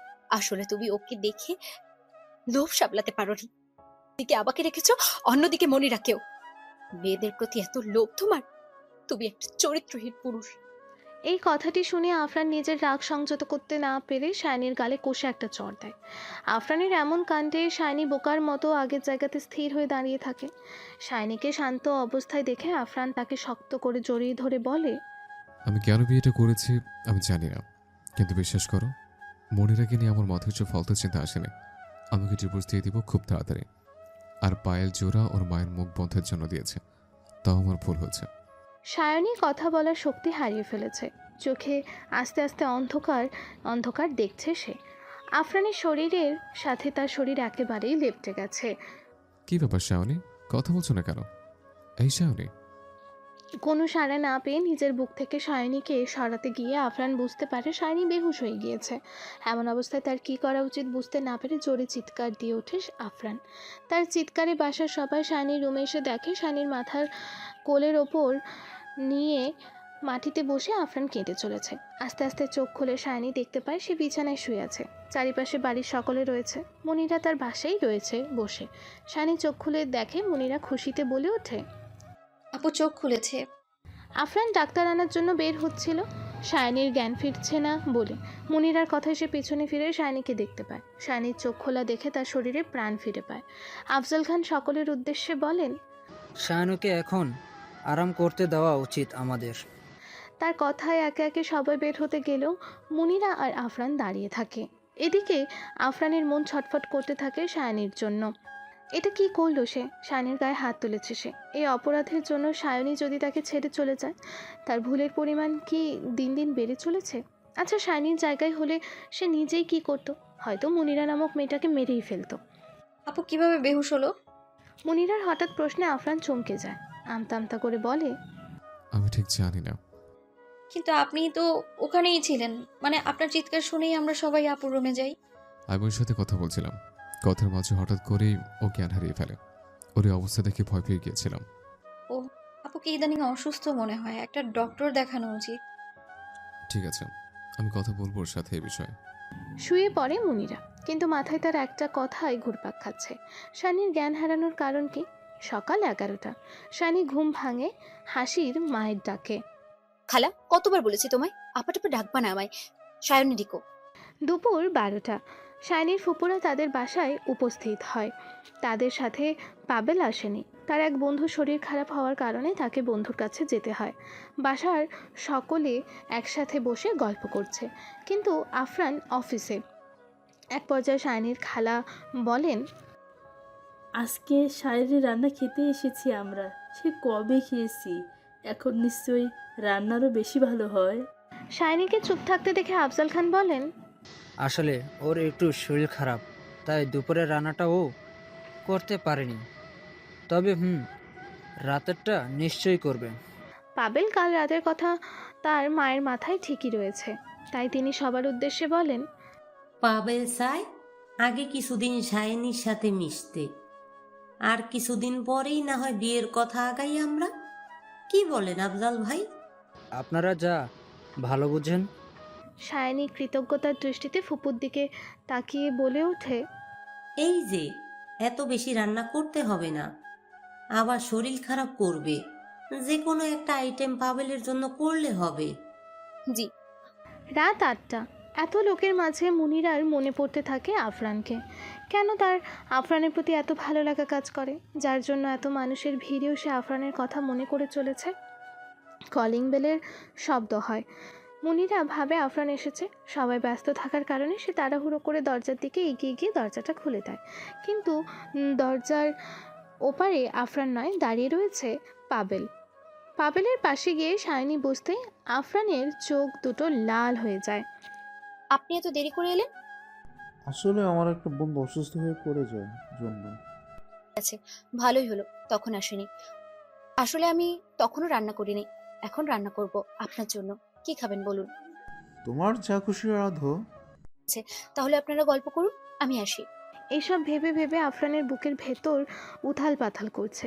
সঠিক সময়ের অপেক্ষা করতে করতে সায়নী যদি পাবেলের হয়ে যায়, না, কিছুতেই না, সায়নী তার। আপু আমি হেল্প করি।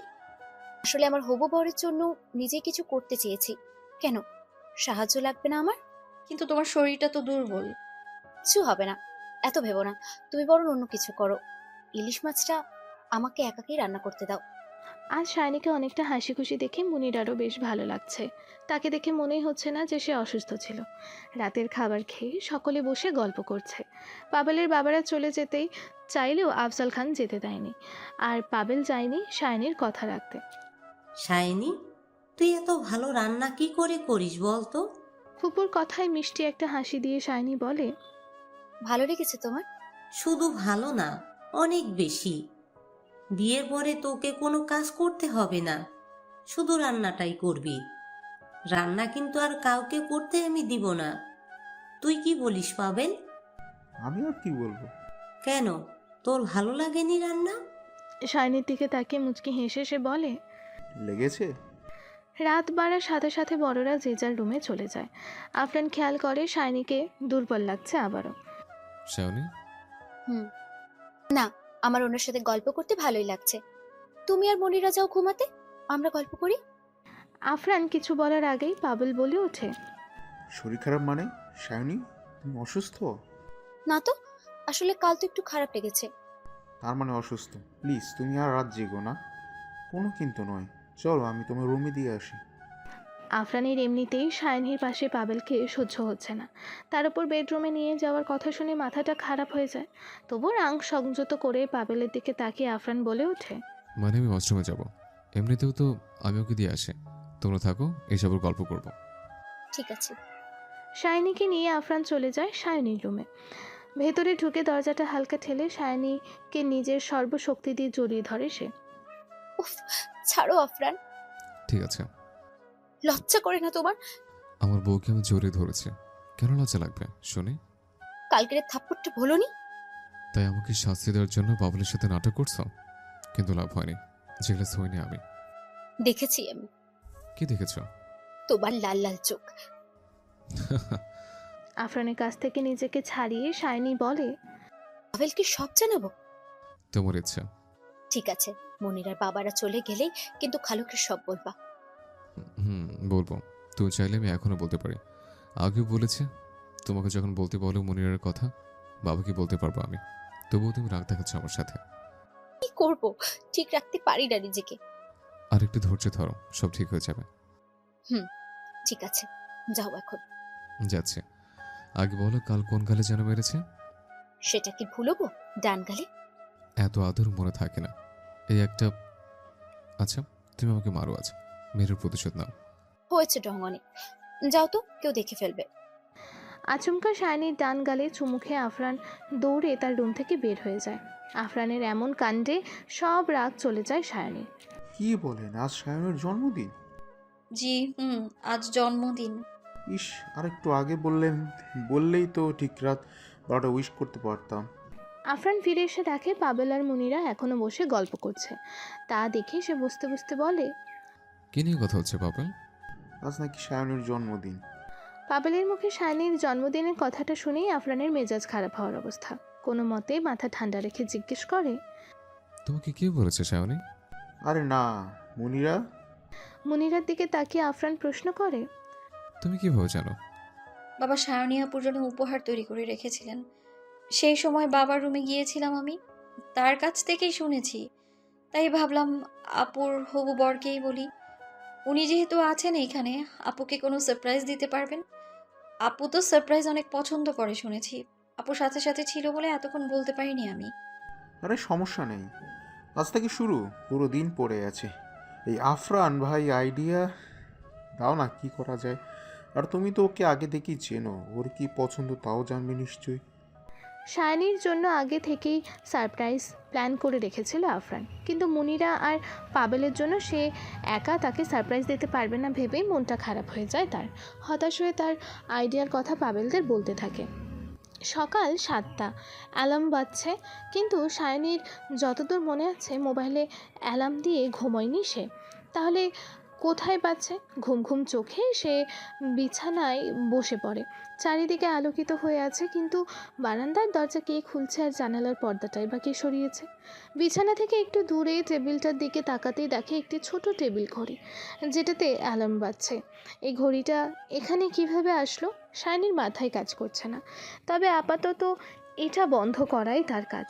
শাইনি ঘড়িটা নেওয়ার জন্য বসা থেকে উঠতেই অবাক হয়ে যায়। ভালো করে চারিদিকে তাকিয়ে দেখে তার রুমের দেয়ালে রং বেরঙের বেলুন লাগানো, ফ্লোরে ফুলের পাপড়ি ছিটানো। টেবিলের পাশে গিয়ে ঘড়িটা হাতে নিয়ে অ্যালার্ম বন্ধ করে সে। এই ঘড়িটা সে আগে দেখেনি এই বাড়িতে। লাভ শেপের অনেক কিউট একটা ঘড়ি।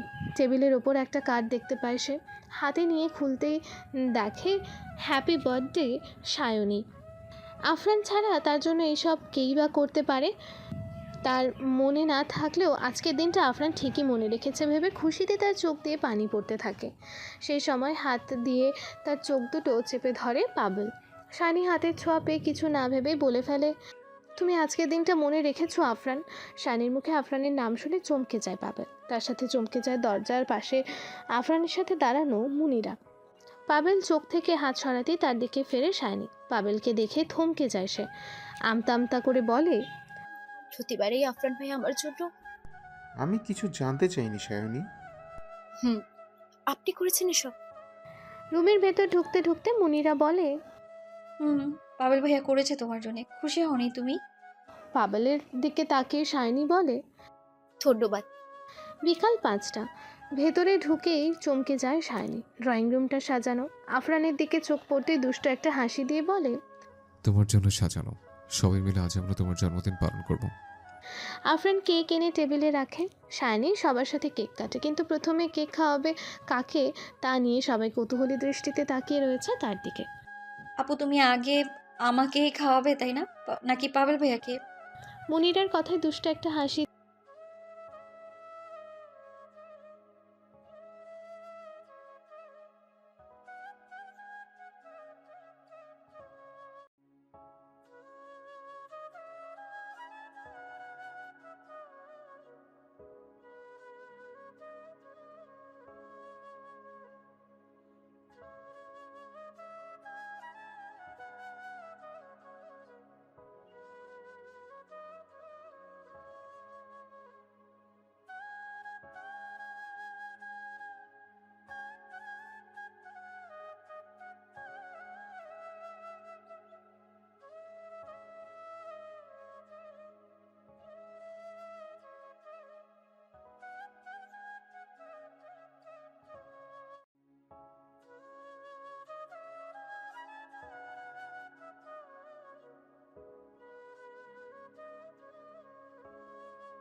ফুফু চলে গেলেন, আমাকে ডাকুনি কেন? সকালের নাস্তাটাও করেনি, ডাকার সুযোগই পেলাম। সে তো আমাকেও বলেনি। চলে যাওয়ার সময় আমি দেখতে পেয়েছিলাম, থাকতে বলেছে, কিন্তু তাড়াহুড়ো করে বেরিয়ে পড়েছে। কালকের রাতের কথাগুলোর জন্য হয়তো কষ্ট পেয়েছে পাবেল। কি কথা? আমি পাবেলকে সব জানিয়ে দিয়েছি। কি? আমাদের কথা? হুম। বাবাকে যদি বলে দেয়? আমাদের কথা বলবে না, তবে এই বিয়েটা সম্ভব নয় তা বললে। কারণটা কি বলতে নিষেধ করেছি? আফরান এগোতে থাকে বাবার রুমে। পাবেলের চ্যাপ্টার বন্ধ হয়েছে এটাও কম কিসে। শাইনির সাথে অন্য কাউকে নিয়ে এখন আর কোনো চিন্তাই থাকলো না। মুনিরার বাবারা গেলেই তার বাবাকে সবটা জানাতে পারবে। বাবা আসবো? আফজাল খান হাত দিয়ে ইশারায় আফরানকে ভেতরে আসতে বলেন। কথা বলার শক্তি নেই তার। আফরান এক পা বাড়াতেই আফজাল খান মাটিতে লুটে পড়েন। বাবাকে হঠাৎ এভাবে পড়ে যেতে দেখে হতভম্ব হয়ে যায় আফরান। অসহায় দৃষ্টিতে কিছুক্ষণ তাকিয়ে থাকার পরে চিৎকার করে বলে ওঠে, বাবা, ডাক্তার, আমার বাবার কি অবস্থা? উনি হার্ট অ্যাটাক করেছেন, সঠিক সময়ে নিয়ে না আসা হলে বড় কিছু হতে পারতো। আফজাল খান যখন মাটিতে পড়ে গিয়েছিলেন সেই সময় আফরানের চিৎকার শুনে আফজাল খানের রুমে মুনিরা ছাড়া সকলে উপস্থিত হয়। বাবাকে এমন অবস্থায় দেখে আফরান পাথর হয়ে যায়। শাইনি কোনো মতে নিজেকে সামলে মুনিরার বাবা ও তাদের বাড়ির ড্রাইভারের সাহায্যে আফজাল খানকে হাসপাতাল আনতে সক্ষম হয়। মুনিরা অসুস্থ থাকায় তার সাথে তার মাকে থাকতে হয় বাসায়। বেশ কিছুদিন পর আফজাল খানকে বাড়িতে আনা হয়। এ কয়দিন রাত দিন এক করে সায়নী তার সেবা করেছে। মুনিরা সায়নীকে সাহায্য করতে চাইলেও সায়নী করতে দেয়নি। আফজল খানের এই অবস্থার জন্য সায়নী নিজেকে দায়ী মনে করে। সেদিন যদি পাবেল এইসব না বলতো তাহলে হয়তো তার খালু আজ সুস্থ থাকতো। আর পাবেলকে এইসব বলার জন্য সে নিজেই বলেছিল। সে কি ভুল করে গিয়েছিল যে 1 বছর আগেই ডাক্তার তাতে সাবধান করেছিল যে কোনো মুহূর্তে আফজল খানের খারাপ কিছু হতে পারে। সেদিনের কথা শুনে তারা এই 1 বছর বিয়ের কথা গোপন করে রেখেছে। আর আজ 1 বছর পর এসে সেদিনের ভয়টা সত্যি হয়ে গেল। আফজল খানের পায়ের কাছে বসে পা দুটো ধরে সায়নী অনবরত কাঁদতে থাকলো। আফজল খানের ঘুম ভেঙে যায়। সায়নীকে পায়ের কাছে দেখতে পেয়ে তার পাশে ডাকেন তিনি। সায়নী তার পাশে গিয়ে বসতেই তিনি বলেন, আমি তোর জন্য পাবেলের চেয়েও ভালো ছেলে এনে দেব রে মা। ওই পাবেল একটা বজ্জাতের হাড্ডি। আমার এত ভালো মেয়েটাকে বিয়ে করবে না বলেছে। খালু, তুমি এসব নিয়ে ভেবে না একদম। আমার লকারে তোর বাবার সম্পত্তির দলিল, মায়ের গহনা এসব রয়েছে। আমার কিছু হলে ওগুলি নিয়ে নিস। এতদিন তো আমি সামলিয়ে রেখেছি। সায়নী তার হাত ধরে বলে, সময় মতো তুমি সামলাবে, তোমার কিচ্ছু হবে না। আমি তোমায় ছেড়ে কোথাও যাব না, বলে দিলাম। আচ্ছা, এসব এখন বাদ দাও, আমি তোমার জন্য কিছু নিয়ে আসি, খেতে হবে তো তোমাকে।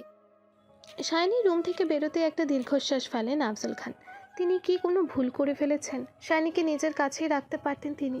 শুধুমাত্র পাবেলের সাথে বিয়ে ঠিক ছিল বলে এই ব্যাপারে কোনো দিন ভেবে দেখেননি। আজ যদি মুনিরার সাথে আফরানের বিয়েটা না হতো তাহলে সায়নীকে না, যেটা এখন হওয়ার না সেটা নিয়ে ভেবে আর লাভ নেই। রান্নাঘরে পা রাখতেই সায়নীর মাথা ঘুরে ওঠে।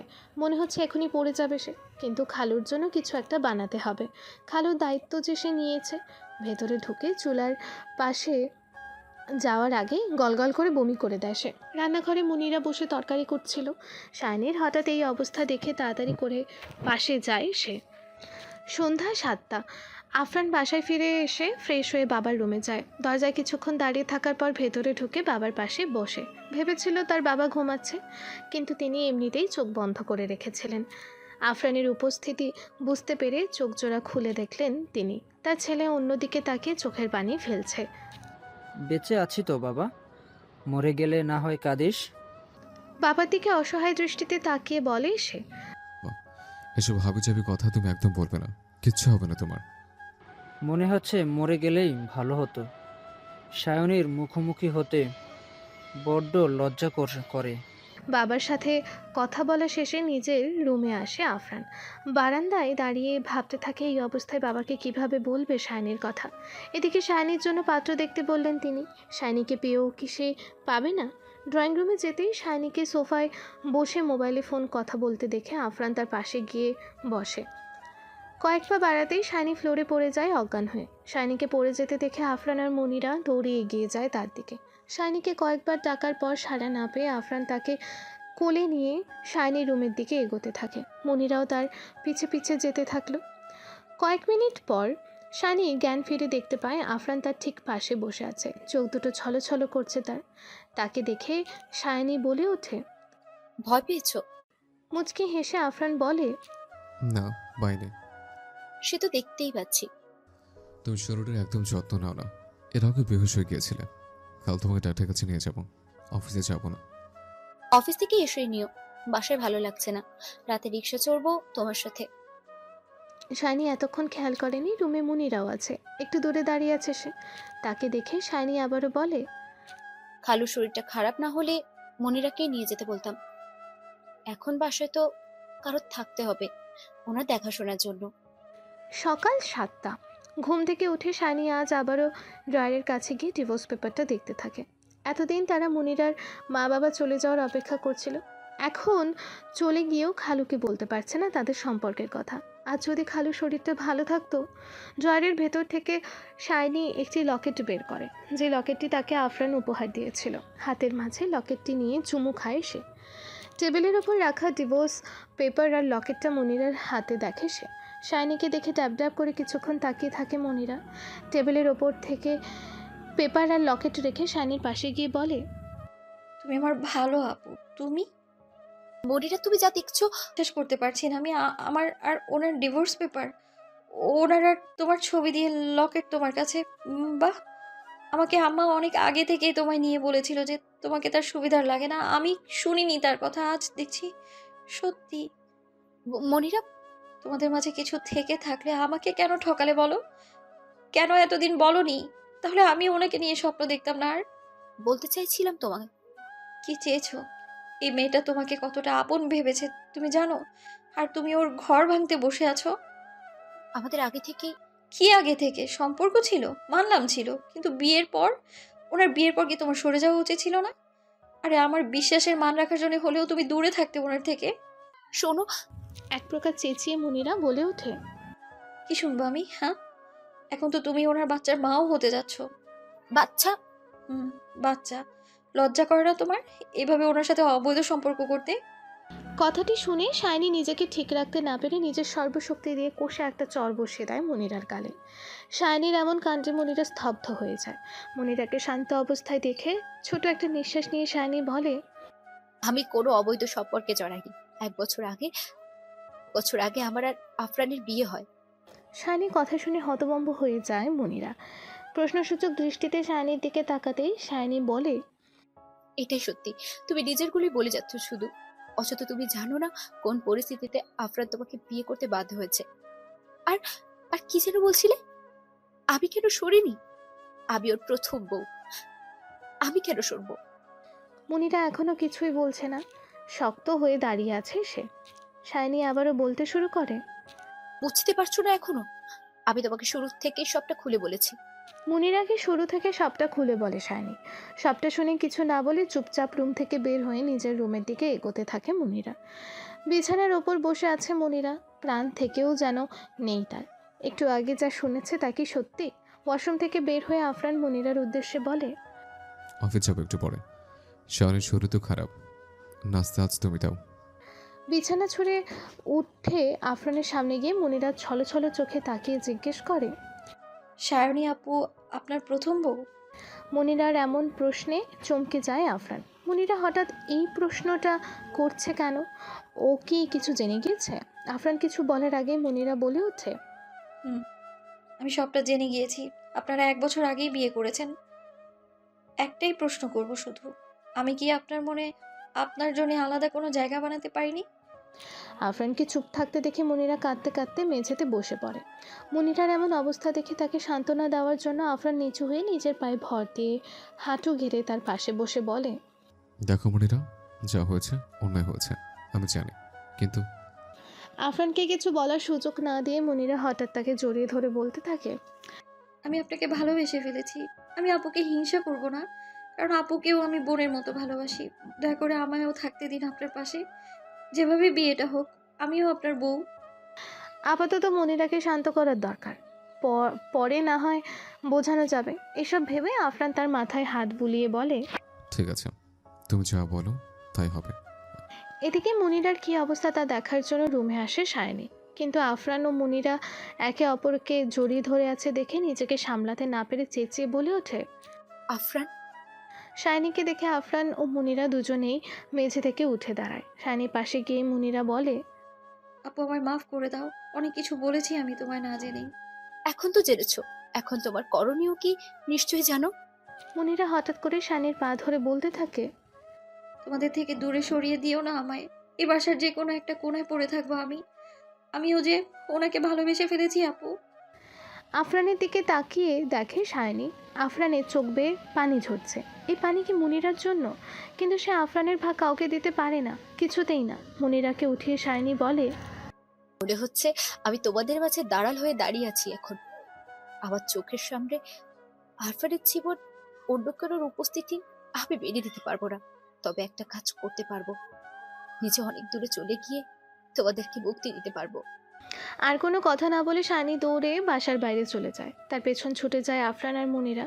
আফরান ও মুনিরার ডাকে সায়নী থামে না। সায়নী বাসা থেকে বের হয়ে রাস্তায় নেমে ফুটপাত ধরে দৌড়াতে থাকে। তার পেছন পেছন ছুটতে থাকে আফরান আর মুনিরা। দুর্ভাগ্যবশত আফরান পা মুচকে পড়ে যায় ফুটপাতে, কিন্তু মুনিরা সেদিকে ধ্যান না দিয়ে ছুটতে থাকে সায়নীর পেছনে। হঠাৎ সায়নী রাস্তার মাঝখানে যেতেই তার দিকে দ্রুত বেগে এগিয়ে আসতে থাকে একটি প্রাইভেট কার। মুনিরা চেঁচিয়ে বলতে থাকে, আপু সরো। কিন্তু সায়নী ছুটতে থাকে দ্রুত গতিতে। কোনো কথা যেন তার কানেই যাচ্ছে না, কোনো কিছুই যেন সে শুনছে না। এদিকে প্রাইভেট কারটি নিয়ন্ত্রণ হারিয়ে ফেলে। সায়নী খুব কাছাকাছি চলে আসতে দূর থেকে আফরান চেঁচিয়ে বলে ওঠে। প্রাইভেট কারটি যখন সায়নীর খুব কাছাকাছি চলে আসে, তাকে সরাতে গিয়ে কারটির সাথে ধাক্কা লেগে মাটিতে লুটিয়ে পড়ে মুনিরা। সাথে সাথেই মুনিরার মাথা ফেটে পড়তে থাকে অজস্র ধারায় রক্ত। ঘটনার আকস্মিকতায় হতভম্ব হয়ে যায় সায়নী। সে নিজে আত্মহত্যা করতে চায়নি, কেন যে সে রাস্তার মাঝখানটায় চলে গিয়েছিল তার নিজেরই জানা নেই। এদিকে আফরান ছুটে আসতে দেখে সায়নী স্তব্ধ হয়ে দাঁড়িয়ে রয়েছে, কিন্তু মুনিরা মাটিতে পড়ে আছে। সায়নীকে সে ভালোবাসলো, মুনিরার এমন অবস্থা হোক কখনোই সে চায়নি। ডাক্তার মুনিরার কি অবস্থা? উনি আপনার কি হন? ডাক্তারের করা প্রশ্নে কিছুক্ষণ চুপ থেকে ছোট একটা নিঃশ্বাস ফেলে আফরান বলে, আমার স্ত্রী। আচ্ছা, মাথায় আঘাত পেয়েছে, হাতেও সামান্য আঘাত পেয়েছে, তবে ভয়ের কিছু নেই। জ্ঞান ফিরেছে? না, আপনার আজ রাত ওনাকে এখানে আগলে রাখতে হবে। ঠিক আছে। ডাক্তারের কথায় যেন শরীরে প্রাণ ফিরে পায় আফরান। মনিরার কিছু হলে নিজেকে সে কখনোই ক্ষমা করতে পারত না। ঘটনার পর থেকে সায়নী চুপচাপ হয়ে যায়। এমন পাগলামি না করলে মুনিরাকে হয়তো বিপদে পড়তে হতো না। আর মুনিরা কোন মাটি দিয়ে তৈরি সে? এত কিছু জানার পরেও প্রথমে আফরানের সাথে থাকতে চেয়েছে তাকে ভালোবাসে বলে, আবার নিজের জীবনের পরোয়া না করে তাকে বাঁচিয়েছে। মুনিরার জায়গায় সে নিজে থাকলে কি করতো? মরেই যেতে দিত হয়তো। শাওনি? আফরানের ডাকে ভাবনার জগৎ থেকে বের হয় সায়নী। আফরানকে দেখেই সায়নী বলে ওঠে, মীরা, কেমন আছো? ভয়ের কিছু নেই বলেছে ডাক্তার। স্বস্তির একটা নিঃশ্বাস ফেলে সায়নী। হাসপাতালের করিডোরে রাখা একটি বেঞ্চে বসেছিল সে। আফরান তার পাশে বসে ডান হাতটি ধরে বলে, এ কি, এত গরম কেন তোমার শরীর? সে কথার জবাব না দিয়ে সায়নী বলে, আজ যদি বোনেরা কিছু হয়ে যেত? নিজেকে দোষারোপ করছে মনে মনে। হুম। আসলে তোমার দোষ। আজ যদি মনিরা তোমাকে না সরাতো কি হতো? এরকম পাগলামো কেউ করে? তোমার ভাগ কাউকে দিতে পারবো না। আমি কি বলেছিলাম দিতে? মনিরাকে তুমি ডিভোর্স দিবা না? শাওনি, আমি তোমার কথা কিছুই বলছি না। মনিরাও তোমার বউ হিসেবে থাকবে। ও তো সব জানার পরেও থাকতে চেয়েছে। কিন্তু আমি তো তোমাকে ভালোবাসি। মনিরাকেও বাসবে। এসব কি বলছো তুমি? কেন এমন হয় না? সামর্থ্য থাকলে একাধিক বউ রাখা যায়। এটা ভুল ধারণা। আস্তে আস্তে একসাথে থাকতে থাকতে ভালোবাসাটাও তৈরি হবে। আবেগ নিয়ে এসব বলছো তুমি শাওনি। বাদ দাও এসব কথা। কি করে বাদ দেব? ওই মেয়েটা তোমার জন্য মরতেও ভয় করেনি। বলতে গেলে শুধু আমার জন্য নয়, তোমাকে ভালোবেসে বাঁচাতে। আমরা দেখে শুনে ভালো জায়গা না হয় বিয়ে দিব ওর। যতটা সহজ ভেবেছো ততটা সহজ নয়। একটা ডিভোর্সি মেয়ে স্থান সমাজে কোন পর্যায়ে থাকে তুমি জানো?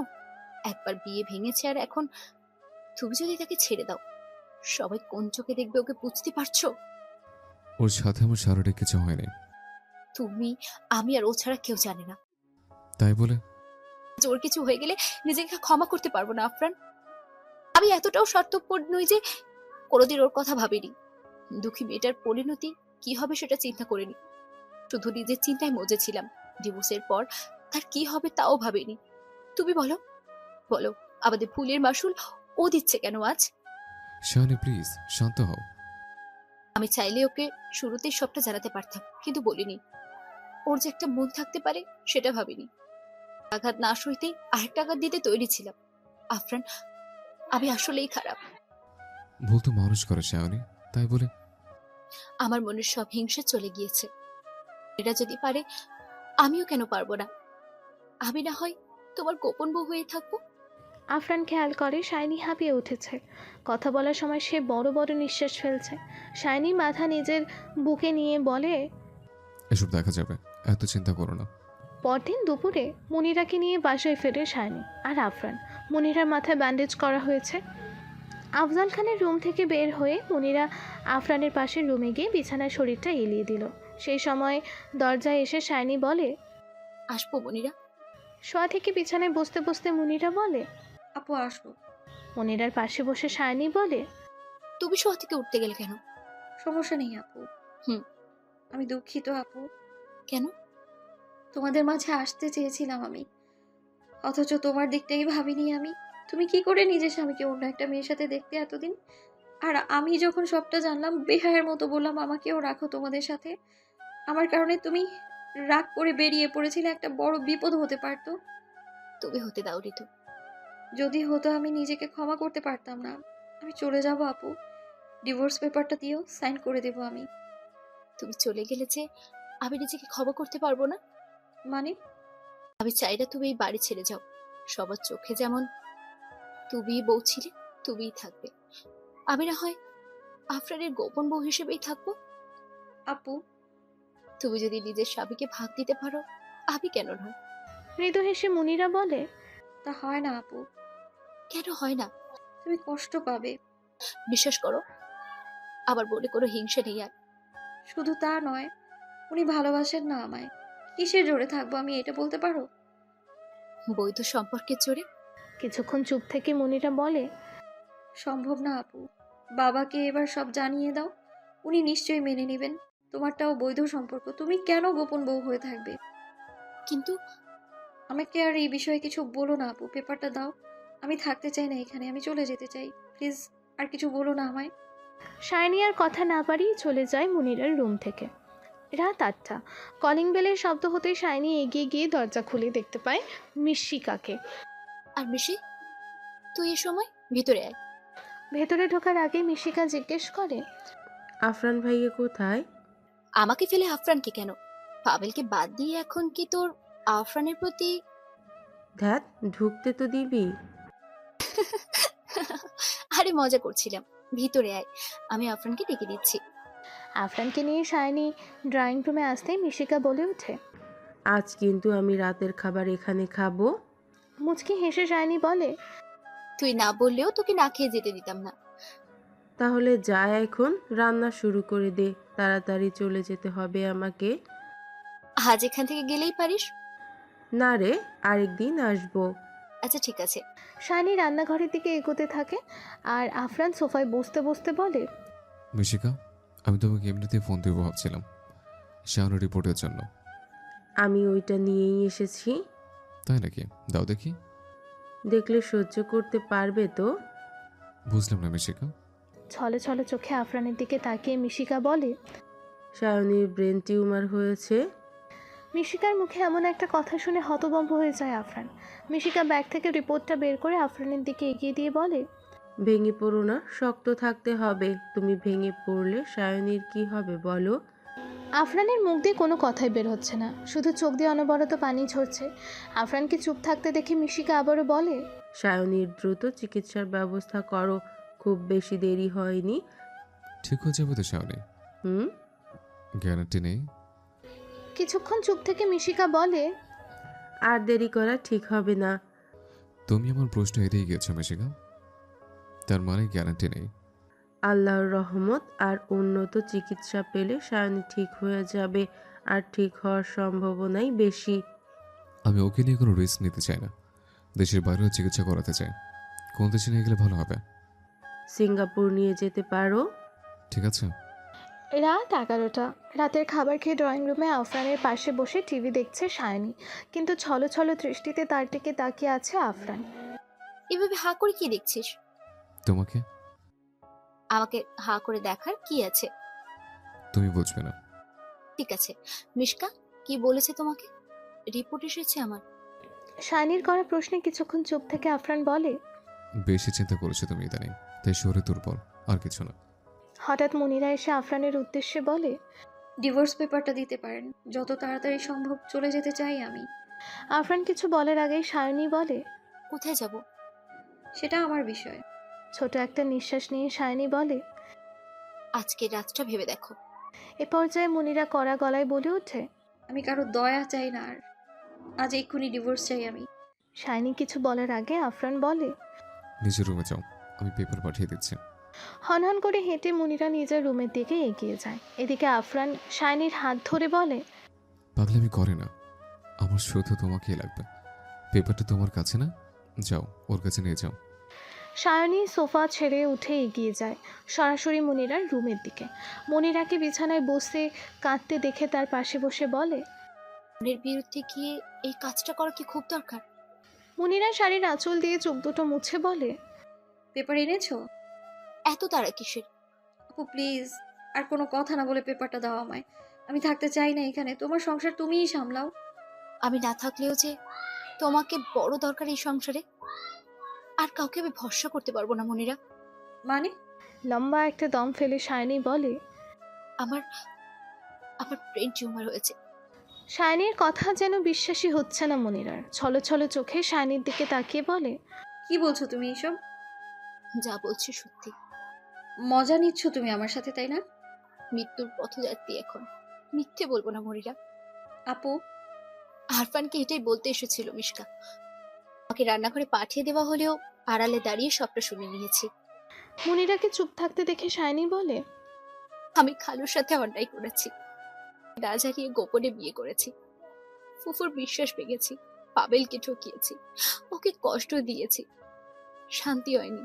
আবার খালুকে বলতে বলেছি তোমাকে বিয়ে করেছে সে, পারবে না বলার জন্য। এসব শুনে খালু অসুস্থ হয়ে যায়। আমি তোমার সাথে অন্যায় করেছি মনিরা, শুরুর থেকেই তোমাকে সবটা জানাইনি। তোমার মন বলতে কিছু আছে তা ভাবিনি। ডিভোর্সের পর তোমার কি হবে তাও ভাবিনি, শুধু নিজেরটাই ভেবে গিয়েছি। যার শাস্তি ফলস্বরূপ আল্লাহ আমাকে ব্রেন টিউমার দিয়েছেন। এতগুলো মানুষকে কষ্ট দিয়ে ভালো থাকা যায় না, আসলেই না। সায়নীর পাশে এসে মনিরা তাকে জড়িয়ে ধরে কাঁদতে কাঁদতে বলে, আপু তোমার কিচ্ছু হবে না, তুমি অনেক ভালো। তোমার জায়গায় অন্য কেউ হলেও তুমি যা করেছো তাই করতো। মনিরাকে ছাড়িয়ে তার চোখের পানি হাত দিয়ে মুছতে মুছতে সায়নী বলে, তুমি হলে মোটেও করতে না। আবার একটা কথা রাখো বোন, কি? ডিভোর্স দিও না আফরানকে। আমি তো অসুখ ধরা পড়ার আগেই তোমাকে থাকতে বলেছি। আমি সত্যিই চেয়েছি তুমি থাকো, কিন্তু এখন আরো বেশি চাই। আমি মরে গেলে তোমার চেয়ে বেশি তাদের আর কেউ ভালো রাখতে পারবে না। আপু এইসব বলবে না, চুপ করো। জানো, অনেক ইচ্ছে ছিল আবার ধুমধাম করে বিয়ে হবে, সবার চোখে আমি আফরানের বউ হব, কিন্তু স্বপ্নটা পূরণ হলো না। খালুকে সবটা বলার ইচ্ছে থাকলেও বলবো না। আর মরার আগে আর কষ্ট দিতে চাই না। আর যদি বেঁচেও যাই, আফরানকে ছাড়তে পারলেও ওর গোপন বউ হয়ে বাকি জীবনটা কাটিয়ে দেবো। আপু তুমি ঠিক হয়ে যাবে। আমি চাই তুমি থাকো। ছোট একটা নিঃশ্বাস ফেলে মনিরা বলে, উনি আমায় ভালোবাসে না আপু, কিসের জোরে থাকবো আমি? মৃদু হেসে সায়নী বলে, বৈধ সম্পর্কের জোরে। বারান্দায় দাঁড়িয়ে আকাশে তারা দেখছে আফরান। একদিন হয়তো এই তারার সাথে কথা বলে সময় কাটাতে হবে। না, কি ভাবছে সে? সায়নীর কিচ্ছু হবে না, এই আর তেমন কি রোগ, ভালো হয়ে যাবে সে। কিন্তু এসব হওয়ার কি খুব বেশি দরকার ছিল? তার যে ভীষণ করে ভয় করছে। হয়তো এতগুলো মানুষের সাথে অন্যায় করার কারণে শাস্তি পাচ্ছে সে, কিন্তু নিজের ভালোবাসার প্রতি বিশ্বাস আছে তার। সায়নীর কিচ্ছু হবে না। মনিরার রুম থেকে সায়নী চলে যেতেই মনিরা নীরবে কিছুক্ষণ কাঁদতে থাকে। সায়নীর শরীর খারাপ, মাথা ব্যথা, বমি, অজ্ঞান হওয়া, এসব দেখে ভেবেছিল সে মা হতে চলেছে। কিন্তু মেয়েটা যে এত বড় রোগ নিয়েছিল কেউ বুঝতেই পারেনি। তাদের ছেড়ে সত্যি কি সে চলে যাবে? না, সায়নী সুস্থ হয়ে যাবে, তার সব স্বপ্ন পূরণ হবে, আর সেই স্বপ্ন পূরণ করবে মনিরা। চোখ দুটো মুছে মনিরা এগোতে থাকে আফজল খানের রুমের দিকে। তারা দেখতে দেখতে কখন যে তারা গোনা শুরু করে দিয়েছে আফরান নিজেই জানে না। আকাশে তারা গোনার বৃথা চেষ্টা করছো কেন? মৃদু হেসে আফরানের কাছে গিয়ে শাইনি বলে, বুকে নেবে আমাকে একটু? কেন নেব না? শাইনিকে জড়িয়ে ধরার সাথে সাথে সে বলে, এত শান্তি কেন তোমার বুকে আফরান? আফরান, আমি আমি বাঁচতে চাই। শাইনির মুখে এই কথাটি শুনে থমকে যায় আফরান। শাইনি আবারও বলতে শুরু করে, আমি সবটা জানি। আমার খুব কষ্ট হচ্ছে। আজ যদি এতগুলো মানুষকে কষ্ট না দিতাম, তাহলে আমার এই শাস্তিটা পেতে হতো না। তোমার কাছে একটাই চাওয়া, আমি যদি মরে যাই, মনিরাকে মেনে নিও। আর যদি বেঁচে থাকি, তবু ওকে যেতে দিও না। আমি জানি তুমি আমাকে ভালোবাসো। আমার জায়গাটা তুমি কাউকে দিতে পারবে না, কিন্তু নতুন করে জায়গা তো বানাতে পারবে। পারবে। বৈধ সম্পর্কের জেরে তুমি পারবে। শাইনিকে শক্ত করে জড়িয়ে ধরে আফরান বলে, কিচ্ছু হবে না তোমার, কিচ্ছু না। মিশিকে বলেছে। কিছু বলো না এখন, জড়িয়ে ধরে থাকো আমার। আফরানের দরজার পাশে এসে মনিরা বলে, তোমরা কি আছো? শাইনি নিজেকে আফরানের কাছ থেকে সরিয়ে বলে, দাঁড়াও, আসছি। শাইনি উঠে আফরান বারান্দা থেকে বের হতেই মুনিরা বলে ওঠে। বাবা ডাকছেন তোমাদের। তারা মুনিরার সাথে আফজল খানের রুমে যায়। তিনি বিছানায় বসেছিলেন। মুনিরাদের দেখে তিনি বলেন, সবাই এসে আমার পাশে বসো। তারা সবাই আফজল খানের পাশে বসতেই তিনি শাইনির উদ্দেশ্যে বলেন। আমি কি খুব খারাপ? খালুর প্রশ্নে চমকে যায় শাইনি। উত্তর দেয়, বটেও না খালু, এসব কেন বলছো? নিশ্চয়ই খারাপ। না হলে তুই যে অনেক আগে থেকেই আফরানকে ভালোবাসিস, আমাকে বলিসনি কেন? এবার বর্ষর একটা ধাক্কা খায় শাইনি আর আফরান। দুজনেই চোখ বড় বড় করে তাকায় আফজল খানের দিকে। তাদের চুপ থাকতে দেখে তিনি শাইনির দিকে তাকিয়ে বলেন, মুনিরা আমাকে সবটা বলেছে। ভুল মানুষ করে, তাই বলে মনে এত বড় পাথর রেখে দিবি তুই? খালু, তোর কিছু হবে না মা। তুই যে মুনিরাকে মেনে নিয়ে ওর অধিকার থেকে ওকে বঞ্চিত করতে চাসনি, সেটার জোরেই তোর কিছু হবে না। সুস্থ হয়ে যাবি তুই। খালু তুমি আমাকে মেনে নিয়েছো? সেটা আগে বললে মানতাম, কিন্তু মুনিরার সাথে আফরানের বিয়েটা হয়ে যাওয়ার পর আমি অবশ্যই মানতাম না। এখন যেহেতু মুনিরা তোকে মেনে নিয়েছে, তুইও তাকে মেনে নিয়েছিস, আমার কি বলার আছে বল? খালু, আমার ভুল হয়ে গিয়েছে। একটা ভুল তুই সংশোধন করেছিস, কিন্তু আরেকটা যে বাকি আছে। কি? আমি তোর আর আফরানের আবার বিয়ে দেব। সবার চোখে তুইও আফরানের বউ হবি। তোকে গোপন বউ হয়ে থাকতে হবে না। আমাদের ধর্মে সামর্থ্য থাকলে 2টা বউ রাখা যায়। খালু, আফজাল সাহেব খেয়াল করেন তার ছেলের চোখে পানি। তিনি তার দিকে তাকিয়ে বলেন, এই যে গাধা, যা হবার হয়েছে, চোখ মুছ দেখি এখন। বাবা, তোমার কিছু হয়ে যাবে বলে আমি বলতে পারি না এতদিন। ভুল করেছিস, সেই ভুলটা শুধরে দিয়েছে মুনিরা। এখন এসব বাদ। শায়নের চিকিৎসা কোথায় করবি ঠিক করেছিস? সিঙ্গাপুর। ওখানে আমার বন্ধু দুলাল তার বউ নিয়ে থাকে। ওর পাশে উঠবো ভাবছে। ঠিক আছে, যাওয়ার ব্যবস্থা হতে হতে এখানেও চিকিৎসা চালিয়ে রাখিস। তোরা ফিরে আসার পরে আমি তোদের আবার বিয়ে দেব। শায়নি আর তোর গোপন বউ থাকবে না। মুনিরার পাশে গিয়ে শাইনি তাকে জড়িয়ে ধরে বলে, এতদিন খালুকে কিছু বলতে পারিনি, আর হয়তো বলতেও পারতাম না। তার স্বীকৃতি ছাড়া মরেও শান্তি পেতাম না। আরেকবার মরার কথা বলে কিন্তু চলে যাব, আমি বলে দিলাম। মুনিরার কথাটি শুনে শাইনি সহ সকলে উচ্চ শব্দেই হেসে দেয়। সিঙ্গাপুর যাওয়ার দিন। আপু সব নিয়েছো? নিয়েছি মনিরা, সব নিয়েছি। শোনো আপু, একদম ভাববে না চিকিৎসা করতে গিয়েছো। কি ভাবো? হানিমুনে গিয়েছো। মনিরা, আমি মরতে চাই না, তোমাদের সাথে বাকিটা জীবন পার করতে চাই। তাই হবে আপু। তুমি আমার কথায় এই সংসার ছেড়ে যাওনি। আমি তোমাকে কথা দিচ্ছি, আফরানের মনে তোমার জন্য আলাদা একটা জায়গা বানাতে আমি তোমাকে সাহায্য করব। আর যদি আবার কিছু হয়ে যায়? কিছু হবে না তোমার। লাগেজ নিয়ে রুম থেকে বের হয়ে ড্রয়িং রুমে যেতেই শাইনি দেখতে পায় তার ফুপু পাবেল আর মিশকাকে। ফুপুর কাছে গিয়ে সালাম করে শাইনি মাফ চাইতে তিনি বলেন, সুস্থ হয়ে ফিরে আয় মা, মনে কোনো ক্ষোভ নেই তোকে নিয়ে। পাবেলের দিকে এগিয়ে যেতেই পাবেল হেসে বলে, মিশিকার মতো কেউ একজনকে আমার লাইফে এনে দেওয়ার জন্য ধন্যবাদ। শাইনি মৃদু হেসে পাবেল আর মিশকার উদ্দেশ্যে বলে, আমি খুব খুশি হয়েছি তোমাদের জন্য। ভালো থাকো এভাবে। আফজাল খান এখন অনেকটাই সুস্থ। সোফায় বসে নীরবে চোখের পানি ফেলছেন তিনি। শাইনি তার পাশে বসে বলে, আমি সুস্থ হয়ে ফিরে আসবো বাবা। তিনি শাইনির মাথায় হাত বুলিয়ে দিয়ে বলেন। তাই যেন হয়। আফরান নিজের রুম থেকে এসে বলে, হলো তোমাদের? আমাদের ফ্লাইটের টাইম হয়ে গেছে। শাইনি তার দিকে এগিয়ে আস্তে আস্তে বলে, হুম, হয়েছে, চলো। আফরান সবাইকে বিদায় দিয়ে লাগেজ হাতে নিয়ে শানির সাথে পা বাড়ায় দরজার দিকে। হঠাৎ পেছন ফিরে মুনিরার দিকে তাকিয়ে বলে ওঠে, বাবা আর নিজের খেয়াল রেখো। বলছে দুলাল থেকে ফোন দেবো তোমাকে, যখন খুশি তার নাম্বারে ফোন দিও। আফরান তাকে ফোন দিতে বলেছে। এটা কি সেই আফরান যে কিনা তাকে প্রয়োজনীয় ফোন দিতে নিষেধ করেছিল? মুনিরাকে চুপ থাকতে দেখে শাইনি বলে ওঠে, ওই কিছু বলো। মুচকি হেসে মুনিরা বলে, ঠিক আছে। শাইনিকে নিয়ে বের হয়ে যায় আফরান। মনে তার একটাই আশা, তার ভালোবাসা শাইনির যেন কিছু না হয়। শাইনির এখন কোনো চিন্তা নেই, সবই পেয়েছে সে। এখন শুধু সুস্থ হয়ে ফিরে আসার অপেক্ষা।